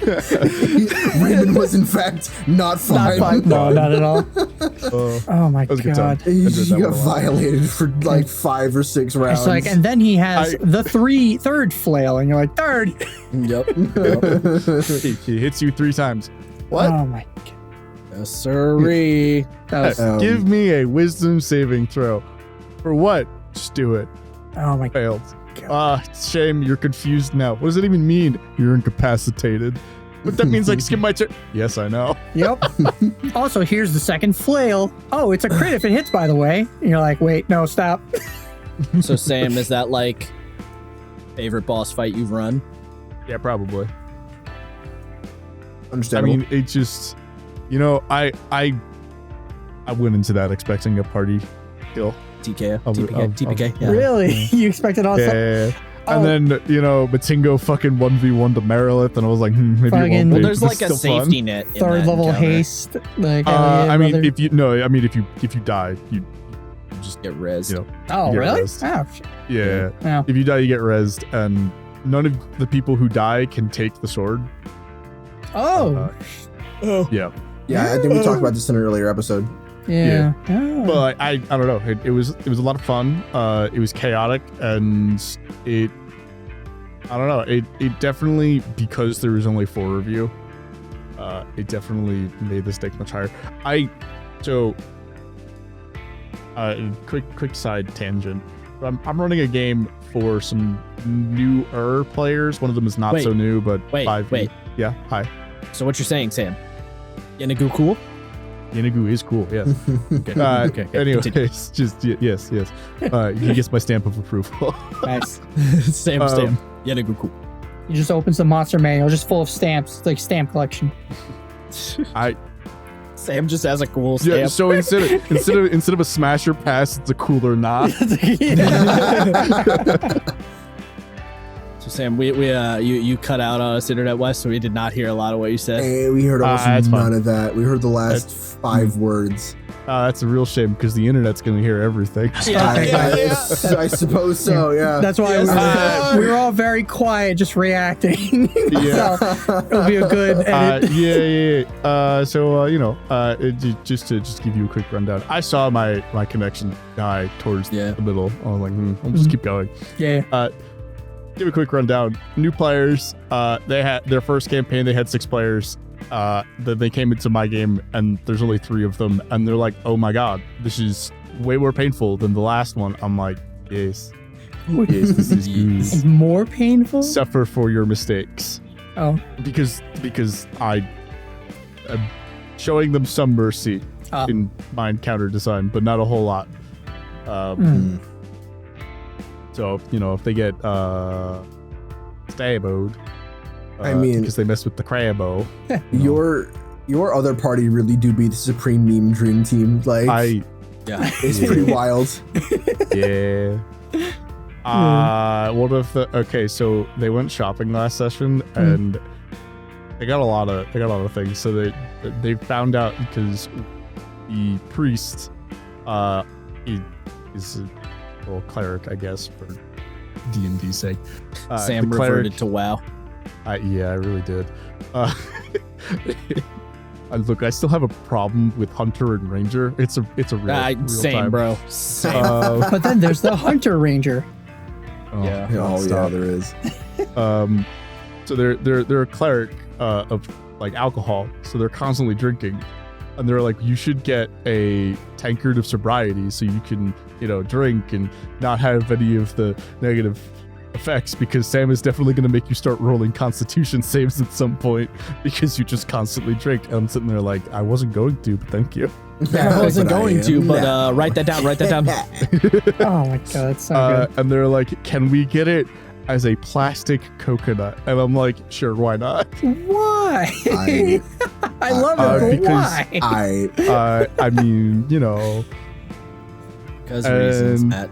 They wanted an alchemy jug so they could have like infinite alcohol and other things, like 2 gallons of mayonnaise. Yep, mayonnaise. I told the always story good about option. the mayonnaise in the fire hallway. That didn't. How did we end up here, by the way? But what was the original question? I don't know. With the boss I don't even know. monsters. I'm just gonna keep going. Oh, the boss monsters. I mean, and then, yeah. Oh god, I'm designing their boss monster right now for the thing that they're doing. Oh, nice. Is it the Drider, phased Drider? Oh god, I wish. No. Unfortunately, I cannot think of a lore reason as to why they'd be fighting a phased rider. Damn it. What do you mean? Just Yeah. oh my god, stop with the lore stuff, everybody. Just throw a monster at him. It's fine. No, sir, I can't do that. Just throw stuff. Sam, It's fine. Sam, It'll you be have the fine. easiest out. Shouldn't do it. Oh yeah, true. No. Hey kids, want to see a dead body? Yeets, Drider at him. And just like, You're about to become one. Oh my god. For me, I think favorite boss monster I ever made. I actually threw my players very recently. There's some backstory to this. So, dear listeners, I am Puerto Rican. My dad is full Puerto Rican, and he always told me stories about a massive cave on the island, which I've been to. That's behind a waterfall and it's in the shape of a giant bat. And I always loved the idea of this like King Kong sized fucking bat monster coming out like a creature of darkness blotting out the sky. So it's like, well, I'm just gonna throw that at my players, because that that's going to haunt my nightmares, so surely it's going to haunt yours. And I used the Gloomstalker stat block, made it size gargantuan, and fused it with things like a rock, the bird, a Gloomstalker. The bird, not, the sediment. Yeah. And then I gave it a mythic form. oh my god. Just to be a schmuck, and I gave it like regional effects and legendary actions. I put the whole works in. The whole cat's pajamas. Yeah, and I had so much fun doing that fight because in its first form, it snuffs out any artificial light. Any natural light. So fires go out, sunlight gone, stars, and just anything that's not powered by electricity goes out. So, they had a night vision scope and some flashlights, and the thing is huge, and they're in like a clearing in a forest, so it can just swoop in and hit them and leave. And yeah, they can all make attacks of opportunity, but it's heavily obscured, so they count as blinded and they have disadvantage. So they basically had to designate several players to use their actions to scan for the monster in a non-visual sort of way. Like, for example, one of my players has this big minor mutation where she can sense creatures beyond the veil, or just energy beyond the veil, and it points her in a direction. So whenever it would fly close, I would tell her like, oh, it's in that direction, and I would give the players in my head like, I would give them like a +2, like just a floating modifier to hit the thing, and then the other ones would have to ready their actions and hit it before it hit them. And it went on for like 6 or 7 rounds, and then they finally killed it, and then its mythic form hit, and its mythic form extinguishes all light no matter what. So they were just in the dark permanently. Fuck. And that became more of a more traditional slugfest with a bag of hit points.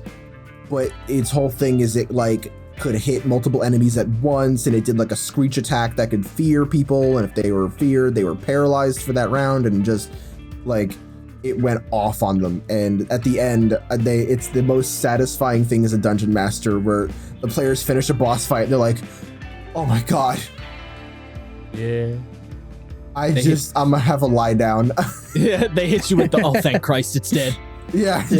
Well, because it got back up, so when they killed it again, they just kept wailing on it. Just keep kicking they just did the JoJo meme. They all just started stomping the shit out of it. How many times could we teach you this lesson, old man? 6 shots into it. Oh, That's an entirely fair reaction. Absolutely, I loved it. That's great. Excellent. That's pretty fun. What about you, Josh, and your all right. Confession time, Father, for I have sinned. Oh shit. All right, my son, let's go. What are we doing? I'm really fucking bad at this. Oh. So I don't have any cool boss fights. Oh. I mean, I legitimately cannot think of one where I'm like, that was super sick and satisfying. I think a particularly bad weak point I have in general running the game is having good villains and good boss fights. Really? Why? Good question, Matt. Because I was gonna say, because I like there's so many like options to pick from and from your dredge thing, or not dredge, right? So real quick, I'm sorry. Josh is like, I'm bad at this. Matt, why are you bad? That's literally what you asked him. Why do you suck? No, because he has such an interesting like bad guy. And I'm like, it's like, I'm very bad at making bad guys. Looks like cool bad guy. What? Okay, here's the thing. I mean, I don't, maybe Sam and Isaiah can like put a better perspective on this as my players, but like, I have the dredge and it lets me slap them onto any stat block I want. But just slapping them on, like just using a stat block as is and just having a fight is not a good boss fight for me. That's not particular, and I'm still trying to figure out what I need to do to make a boss fight good and like make a monster a good fun fight. I think I've got it pretty down with like lots of little fights and like skirmishes or like dungeon stuff. Like that stuff's fine, but yeah, like the boss always feels underwhelming to me. And when it comes to like villains in general and like just adversaries, I tend to make them pretty basic, and a lot of the time I don't feel like they really stick. Like I do not have God, I sound like such a Critical Role simp. I do not have a Delilah Briarwood. You know what I mean? Right. Like there is no villain I've ever made where I'm like, this was that was the fucking pinnacle. Like nailed it. I don't have a Silas and a Delilah. Like I've not gotten that, or like a Thordak. You know, like at least I don't feel like I do. Maybe I have and I just don't realize. I haven't been able to really nail it down. I don't know why. I think the problem is I just think about that. Like I think about so many other things first. So I end up in a situation of like, I have all this other cool shit and I'm like, oh yeah, I need like a primary villain. Which is why it's particularly interesting in my current game that my players have really latched onto this one villain who's this tiefling dude, Rebellion, because I did not intend for him to become like a big major player in the plot, but he is now. There you go. I mean, that can happen. Sorry, Sam, go for it. You made him such a fucking dickhead. Yeah. How are we not supposed to be like, There hey, you I go. fucking hate that guy? I'm laughing for two reasons. One, because Rebellion is a dickhead. And two, when you said Rebellion, your cam did that thing again Zoom in, where yeah. you just zoomed in your I know. face. So every Rebellion. time I catch it, I fucking die. The actual big bad evil guy. It's just, I mean, like, Rebellion. It adds to the dramatic effect. But Yeah. that's a Yeah, cool thing. absolutely. You made it. Yeah, I guess you made him a dickhead. Your players really hate them, and now it's like Right, this is but like I a didn't do it character. on but like I didn't do it on purpose is the Well, problem, I know, right? but, Like I but didn't, that's a you know. cool. Yeah, mean, run players with will it. latch on to Run with things it. It could be cool. that they don't, Yeah. you don't ever expect them to. Yeah, I mean, This is yeah, I true. can attest. I have the character who was supposed to be a villain later down the road, who ended up, it basically at this point is the villain of my campaign, is just some evil corpo asshole. Like that's his whole deal, and he like roped my players into a sketchy deal 6 months into our campaign, and a year and a half later, by the way, everybody and the players, if you hear this, we're coming up on 2 years now. Fucking woot woot. I'm so proud of all you guys. I love you all. Good job. Yeah, he's just the penultimate fucking villain for this entire arc. That's what he became.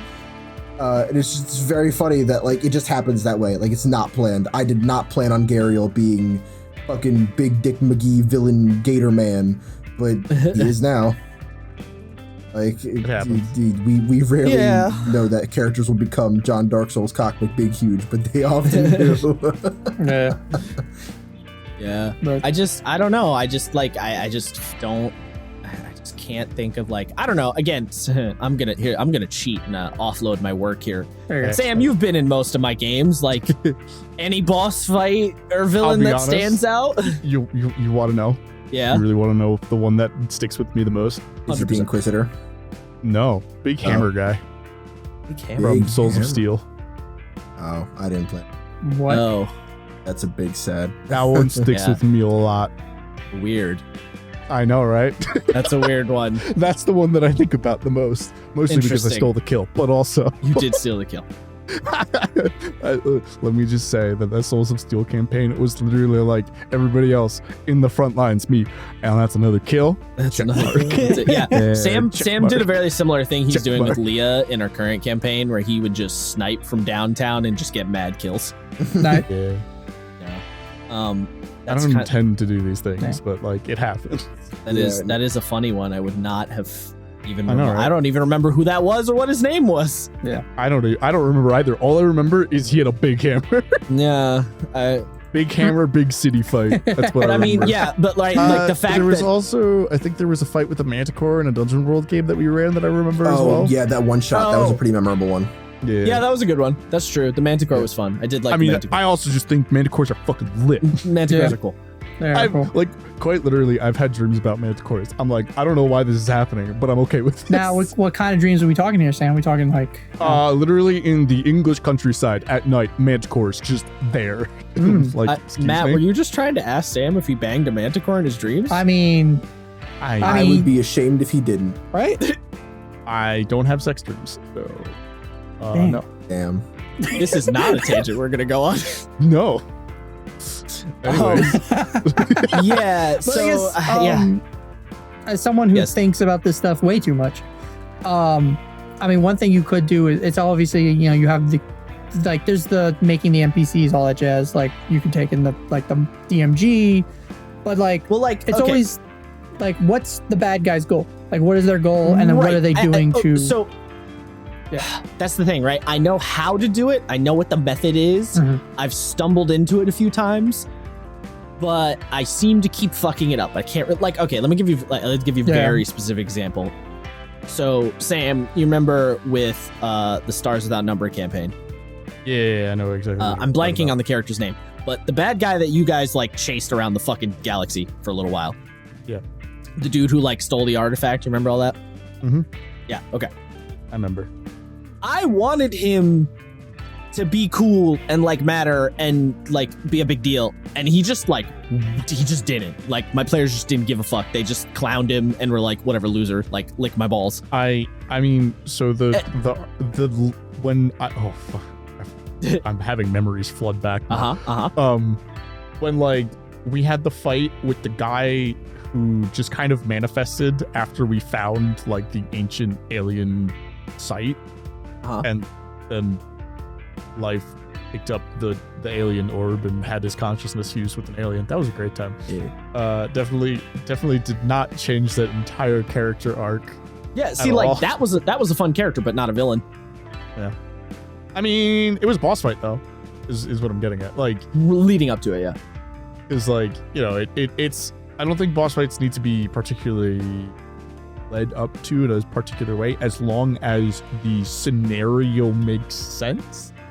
Because like, you know, with that particular situation, we literally like we were, I mean, you know, when does archaeology become grave digging? Or when does grave digging become archaeology? Yes. So like we were literally like ransacking a tomb, an ancient tomb, and like this guy was like, no, and we're like, oh, are we the bad guys? I mean, are we the bad guys? Are we the bad guys? I mean, I was not I was a bad guy by association. I don't even Life remember never did anything. I don't even really remember terrible. what the fight was though. Funny. It was Life screaming in the corner while the other two handled it. Right, but I don't remember what you actually fought. I mean, I don't know. I don't have the stat blocks of that. It's just a guy in armor. I mean, Josh, if any, well, to that point, it's like most like dungeons and stuff nowadays. It's like you crawl through the dungeon to get to the big bad at the end. Most, 9 times out of 10. But like, perfect example, Elden Ring. Like, look at all the catacombs. Just do that. Just have your players have to solve a puzzle, all that jazz. But the fight has to like I feel like I always fuck up on the execution of the actual fight. Like I have lots of cool ideas and then the execution doesn't pan out. It could be it could be like you're not like, are you just showing up to the game like not doing like not reading the mechanics like beforehand? Okay, so there you go. First off, read them like not the day of, like maybe every day, like maybe like every 2, like for the next 3 days before the fight, like look at the stat block, make sure, run scenarios in your head maybe. Like I know some people that actually like play, because you guys also play on Roll20. I had I forgot who said this, but like people would run scenarios on Roll20 just them, and looking at like having this is like a lot of like extra steps. Matt, this is entirely too much work. I'm sorry. I can't. I know it's a lot, but I'm saying if like this could be a thing that might help, Josh. Like it's a lot of work, yes, but God, if only I had more time to do stuff like this. Exactly. I mean, that's a big part of it. Yeah. Yeah, it is time consuming, but I mean, it's time consuming, but like I think not to like be like, oh, I never have any time. Yeah, but like I think the only day that I don't have something like consistently scheduled is Saturday. Damn. Adulting's hard. Yeah, I mean, so I like to get here, and another great example: the dredge fight where it was in the temple at the end. That was kind of a big disappointment. I wanted that to be a lot cooler than it ended up being. So why do you think it was a disappointment? Like what happened exactly? Was it just didn't really end up being a particularly interesting fight, even though I tried to like put a bunch of things in there and give him extra abilities and shit. Just didn't work out. Yeah. I don't remember specifics. I just remember it went a little too like straightforward. Like all my players ended up doing what they usually do, as opposed to like having to like change it up. Yeah, I mean, I'll be honest. Unfortunately, we as players have very, very like just tunnel visioned on very specific things that we're doing. Like with Leah, I'm trying to branch out a little bit, so that I have 2 things to do instead of 1 thing. Wow. It's crazy. I have 2 things. I have Eldritch Blast and Misty Step. I mean, okay, all right, 3 things. Now I have a bow. I mean, not that I wasn't using a bow before, but like, yes. Mhm. Yeah.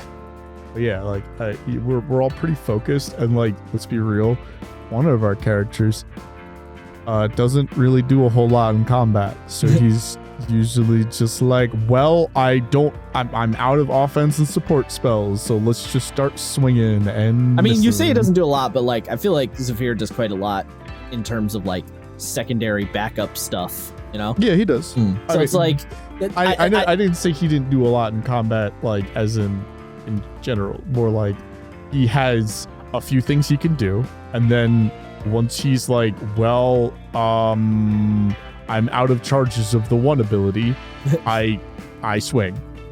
That's his turn. yeah, It I ends mean, up becoming swing sword. So like, real quick, I want to like just make 2 cents into this. For me, I didn't mind that boss fight actually, because I like the one thing that I like to do with my characters is I feel like boss fights are where I want to be able to go hard, like pop all my cool abilities, do all the cool things. Like you can't really do that in smaller encounters because you're like, well, what if there's another fight today? Like I don't want to like blow my entire load like right here. So I always think a boss fight that lets me do exactly that just lets me go sicko mode and stack my buffs and do all that shit. see,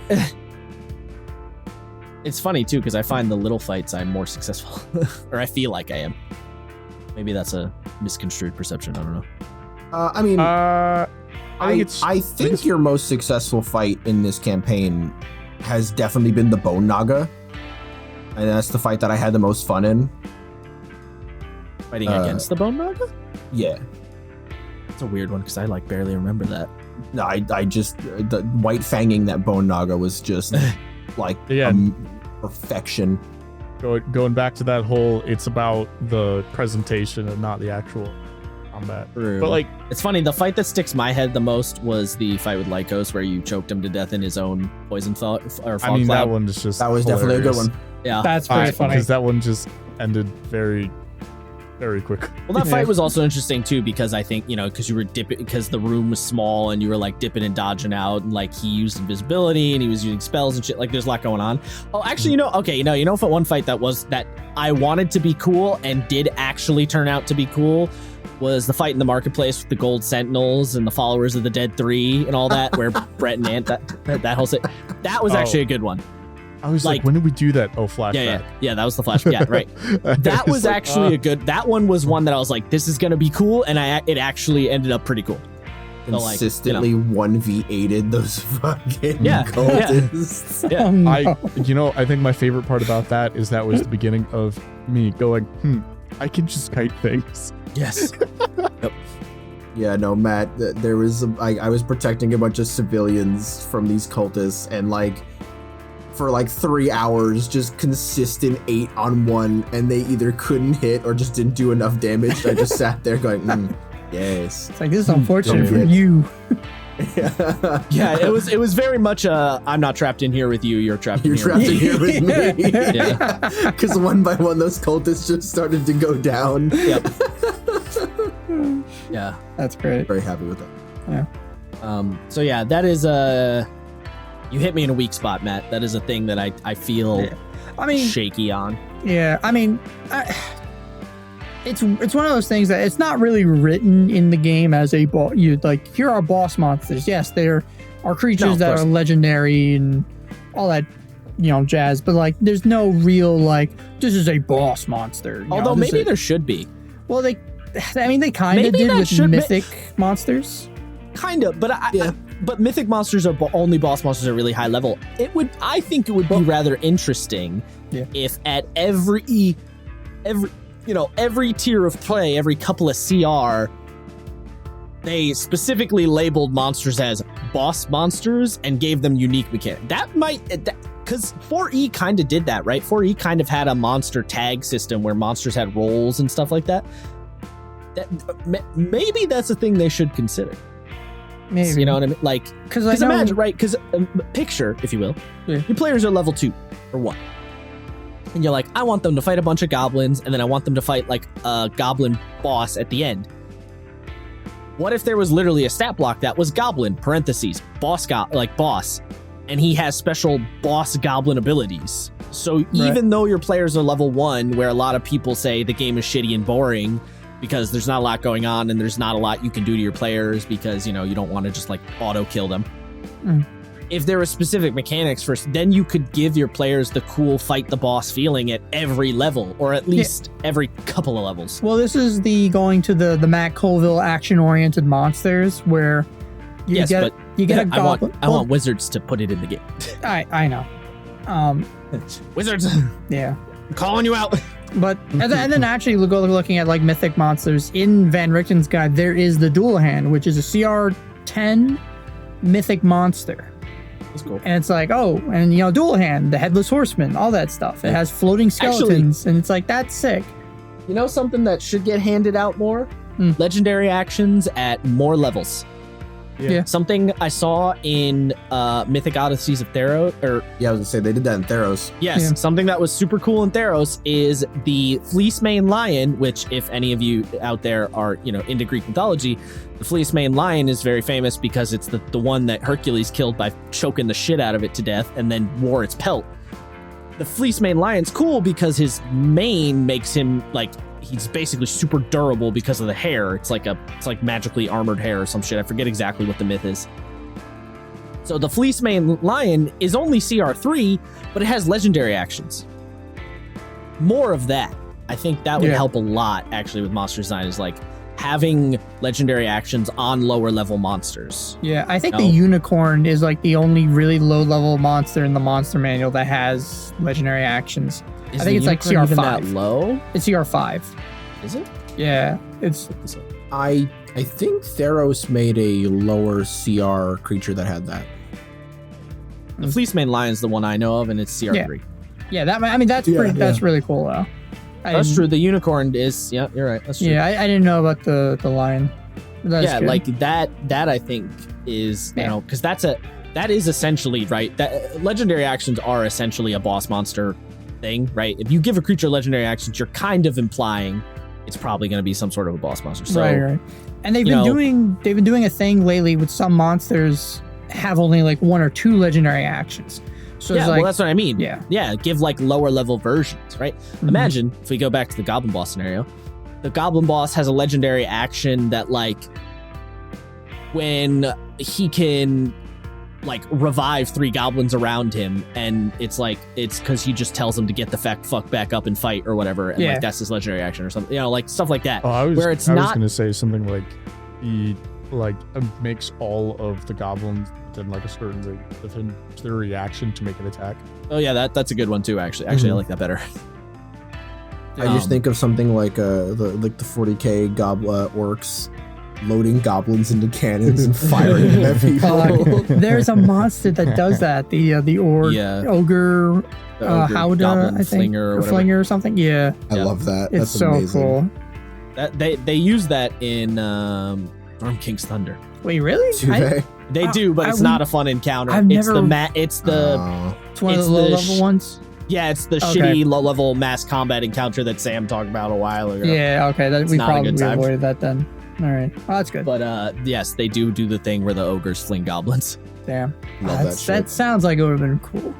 Sounds like it would have been. Yeah. Yeah, that's definitely. Yeah, I think that is a good way. Some sort of specialized version of and again, of course, because people are always going to say it. Well, you just do it yourself. Yeah, I know I can just do it myself, but I want the game to support me. Right.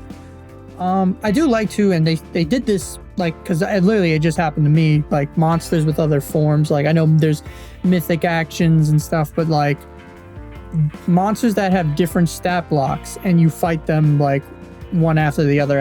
Like I'm playing in Icewind Dale, spoilers, and we're fighting one of the big bads.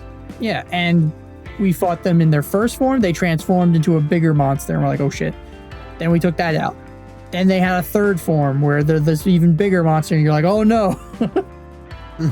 And I like that. I like that more creatures. That is a staple of video game, especially MMO bosses, and like quite frankly, I mean that's literally such a common thing in Final Fantasy 14. We have a word for it. It's called a door boss. Oh, yeah. Because I did this early on in my campaign. like by accident. Yeah, I mean, it's like stealing from video games is so good with like tabletop. Like, there's so many things you can steal. Yeah. Obviously, like we had with the Monster Hunter discussion, not everything, but a lot of shit. Yeah, I think because when I did it, I literally just took a stat block and they did the same thing. It was a different form. It was the same stat block. I think it was a Frost Giant. Then it turned into the Frost Giant from Volos, which is, you know, like a barbarian Frost Giant. It had like rage and everything. And then when they took that out, they're like, "Oh, we finally did it. We killed it." And then I just threw it changed into an adult white dragon. And they're like, "No, wait, Matt, stop." Like, oh, that's no, please. No. Like, that's even worse than the last one. This has big. It explodes into snakes. Yes. Explodes into snakes. Big explodes into snakes energy. Yeah. And I'm mad because I wanted to do that with my final boss of my campaign, but I was so fucking burnt out that I just left it as the one stat block, the big mega red dragon, and you know, it was like 4 hour. It was a 4 hour fight. Yeah, but it was a boss fight. It was a big boss fight, like crazy legendary actions, crazy damage. But it was good. It was my players enjoyed it. Yeah, the burnout on a fight going on too long, that's fucking real. Oh no, it was absolutely. That and it was burnout on the campaign because it was like, again, true. Level 20. I feel like we keep dick teasing talking about your level 20 campaign. Well, we need to do it at some point. You have to reference your ultimatum at some point. Yeah, I mean, I'm referencing it now, but the whole, like, if you don't show up to like this session, like it's over, you're done. Like, that was so wild to hear that, like, that's what it came to. Yeah, because I mean, just hearing that from you specifically. Yes. Yeah.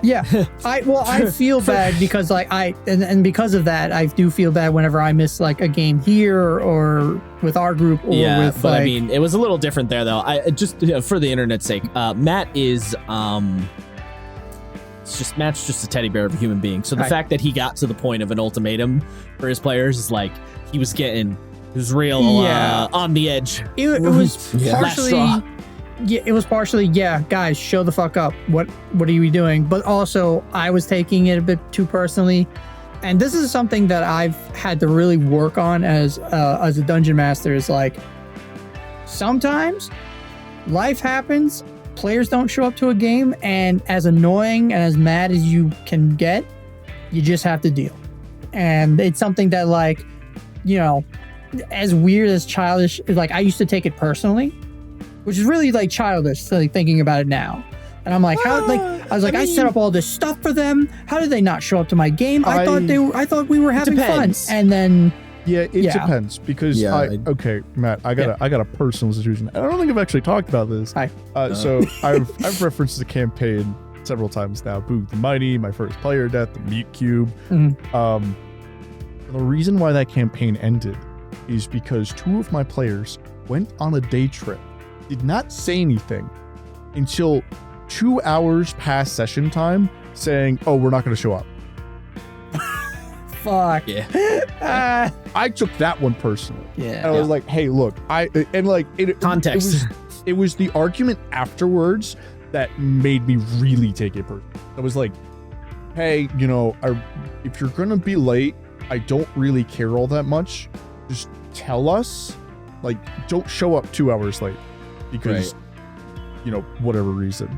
Like, if you I've fallen asleep and I've missed sessions before. That's happened. Like, I'm not perfect. I'm not saying that I am. I'm like, sorry, Josh. But like, you know, people, we schedule time out of our day to play this game. And if you don't give us the courtesy of being like, hey, you know, I'm gonna be late, or you just don't show up, it's really rude. But when you argue that it wasn't a waste of time for the dungeon master to prep all week for a session when they could have been doing literally anything else. I think you actually have. Maybe he's referenced that part specifically, but not the whole like. Yeah, thing. Not the whole I had no idea. And it's like, it's hard not to take stuff like that personally. because it's like you're actively telling me that I didn't waste my time when I feel like I wasted my time, therefore invalidating or attempting to invalidate my feelings and causing me to gaslight myself, which is always a fun thing to do.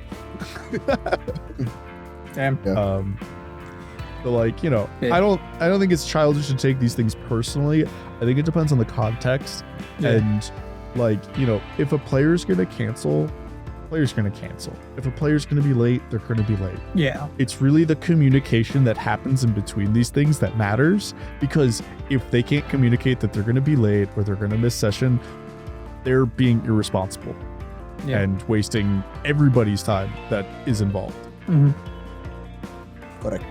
Yeah, but that's just, you know, like we have a player now who he works as a security guard, and he literally will sometimes, which I feel bad for. He's like, "Hey guys," like maybe an hour or two before the sessions, we'll be like, "Guys, listen, yeah." He's like, "I need to sleep. I don't think I'm going to be making the session," and he's missed almost the entirety of Icewind Dale because of work, but it's work.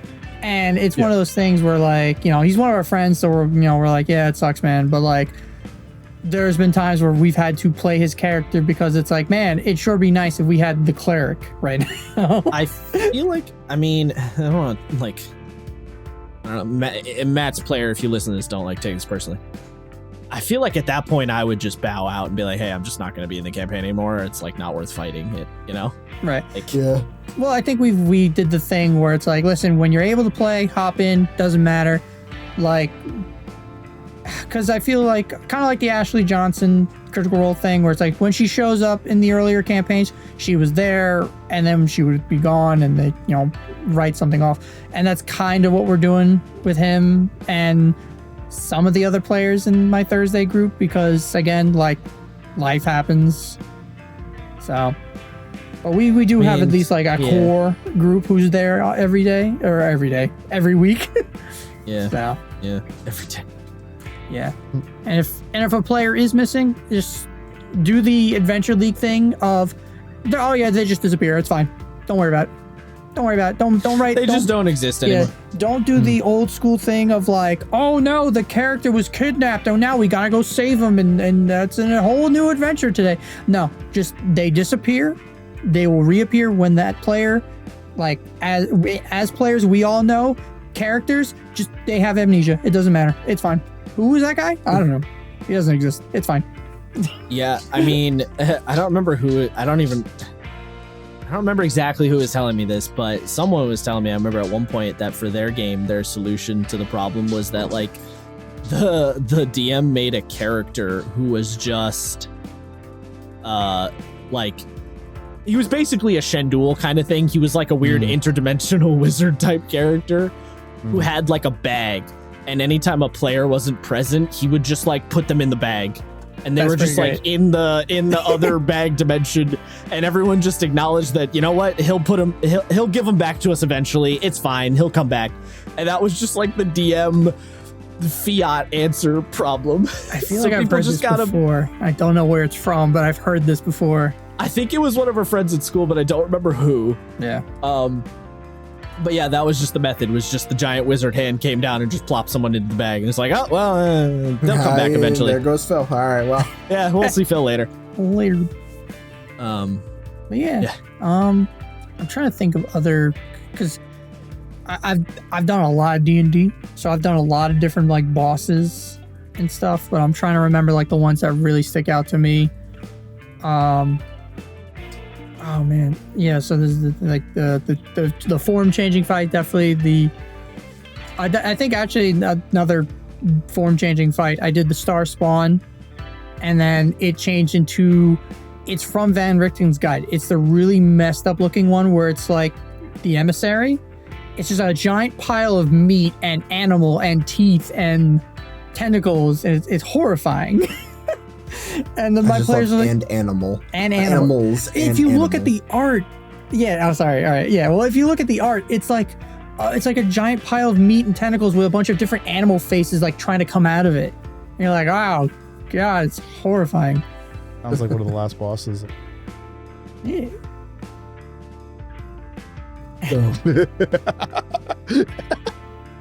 the boss where you physically sit in the corner and just hold down the fire button on the submachine guns Sick. and win. Because that game was very well designed. Incredible. Incredibly. So well designed. But yeah, I guess, and then kind of just moving on, just to quickly, yeah, sure, wrap things up, mayhaps, but like. Well, I mean, we're at 2 minutes and 2 minutes. Hours. Yeah, 2 minutes. I'm really tired. It's been a long day for me. We're at 2 hours 6 minutes, so I think if there was a time to wrap up, that'd be it. Yeah, I guess any final thoughts on like monsters in general? Like, do you guys like something that like want to hammer in real quick? Yeah. Monster. Cool. Sam with the ultimate. That's right. The next monster manual is just going to say Monster Cool on the front Monster cover. Cool. That's the name of the monster manual. 5e, the Monster Cool book. Monster. You know what? I'm okay with that. I'm okay with the episode being called Monster Cool. I mean, you got it, Josh. Go ahead, Isaiah. No, I didn't have a Rock, paper, scissors for. Well, I was just gonna say, this is pretty much the same thing I've said in the past.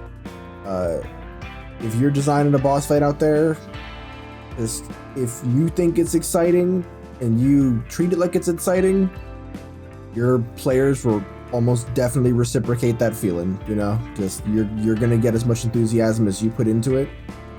So just have fun and try not to nuke your party unless that's what you want to do. In which case, do it. I'm not gonna tell you how to play your game, but like, don't end up on RPG horror stories. Yeah. I don't know. I don't really have a moral of the story, other than like, I don't know, just like slap. I guess slap unique mechanics on your monsters to make your fights more interesting. I think that's probably the best advice. You know, give your low-level goblin boss a legendary action. You know, or do the mythic transformation thing, even though it's not like a super high level. That kind of. And yeah, it's homebrewy stuff, but you know, it's cool homebrew stuff, and it's not such a drastic change that you're like rewriting the game. I mean, yeah, if you throw a unique mechanic that your players are not expecting, it will be like they'll be like, I don't know how to handle this, because more experienced players are like, so I know exactly how to handle X, Y, and Z, and like, we don't try to metagame, but it's just there. It's definitely something that's worth for your players. Not just you. Yeah. Because if you can make your players go, oh shit, you're succeeding. Yeah, mission accomplished. Yeah. Yeah, I mean, I don't really have a final thought for boss monster specifically, because I think we all made really good points. But like, yeah, just, whatever catches your eye about a certain monster, whether it's the art or lore or, game mechanics or whatever, be very enthusiastic when you're running them, and your players, like Isaiah said, will reciprocate that, and everybody will have fun time. Yippee! I don't know. Here, Matt, I have an excellent final thought for you. Ooh. You ready? Ready? Yeah. Smash. Leave a comment. Sorry. Leave a comment in the YouTubes on what your favorite monster is. That's my final advice. Yeah, that's my advice to you. Yeah. Also, another excellent advice. This isn't advice, but I would like it if you did it. Spotify has a star rating system now, so if you would like to give us a nice little 5 stars on the old Spotify, I will send you a quarter in the mail. Not really. Damn, that's like 2 whole quarters, which isn't a lot, but wait, that's not saying that. That's not what I said, Matt. But Matt, okay. Can you count? No, listen. No, he cannot. But yeah, no, seriously though, like 5 stars, please. It'd be nice. Don't give us 5 stars, but give us what you think we deserve. We deserve 5, Isaiah. Don't let them cop out. No, just tell us what we deserve. Shush. Don't listen to Isaiah. He's working for the man. The man, sir. I don't know who the man is in this scenario, but he's working for him. Whose man's this man's working for? I don't know. Matt out here asking do the jingle. questions. Do the jingle. Don't do the jingle. Don't you dare do the jingle. No, but thank you everybody for joining us on this edition of the Sessions Canceled podcast. Next time we will be talking about smashing or passing on monsters. No, we won't. Cool or not. The first one is Aarakocra. That one is going to be interesting. Oh. Yeah. I thought so. Smash. There we go. Okay, we've already started. Yeah, don't forget to like, share, comment, subscribe, hit that ding dong bell button, all that jazz. Thanks, everybody. Have a good night. Yeah. Sessions getting it. Don't you do it. Don't you do it.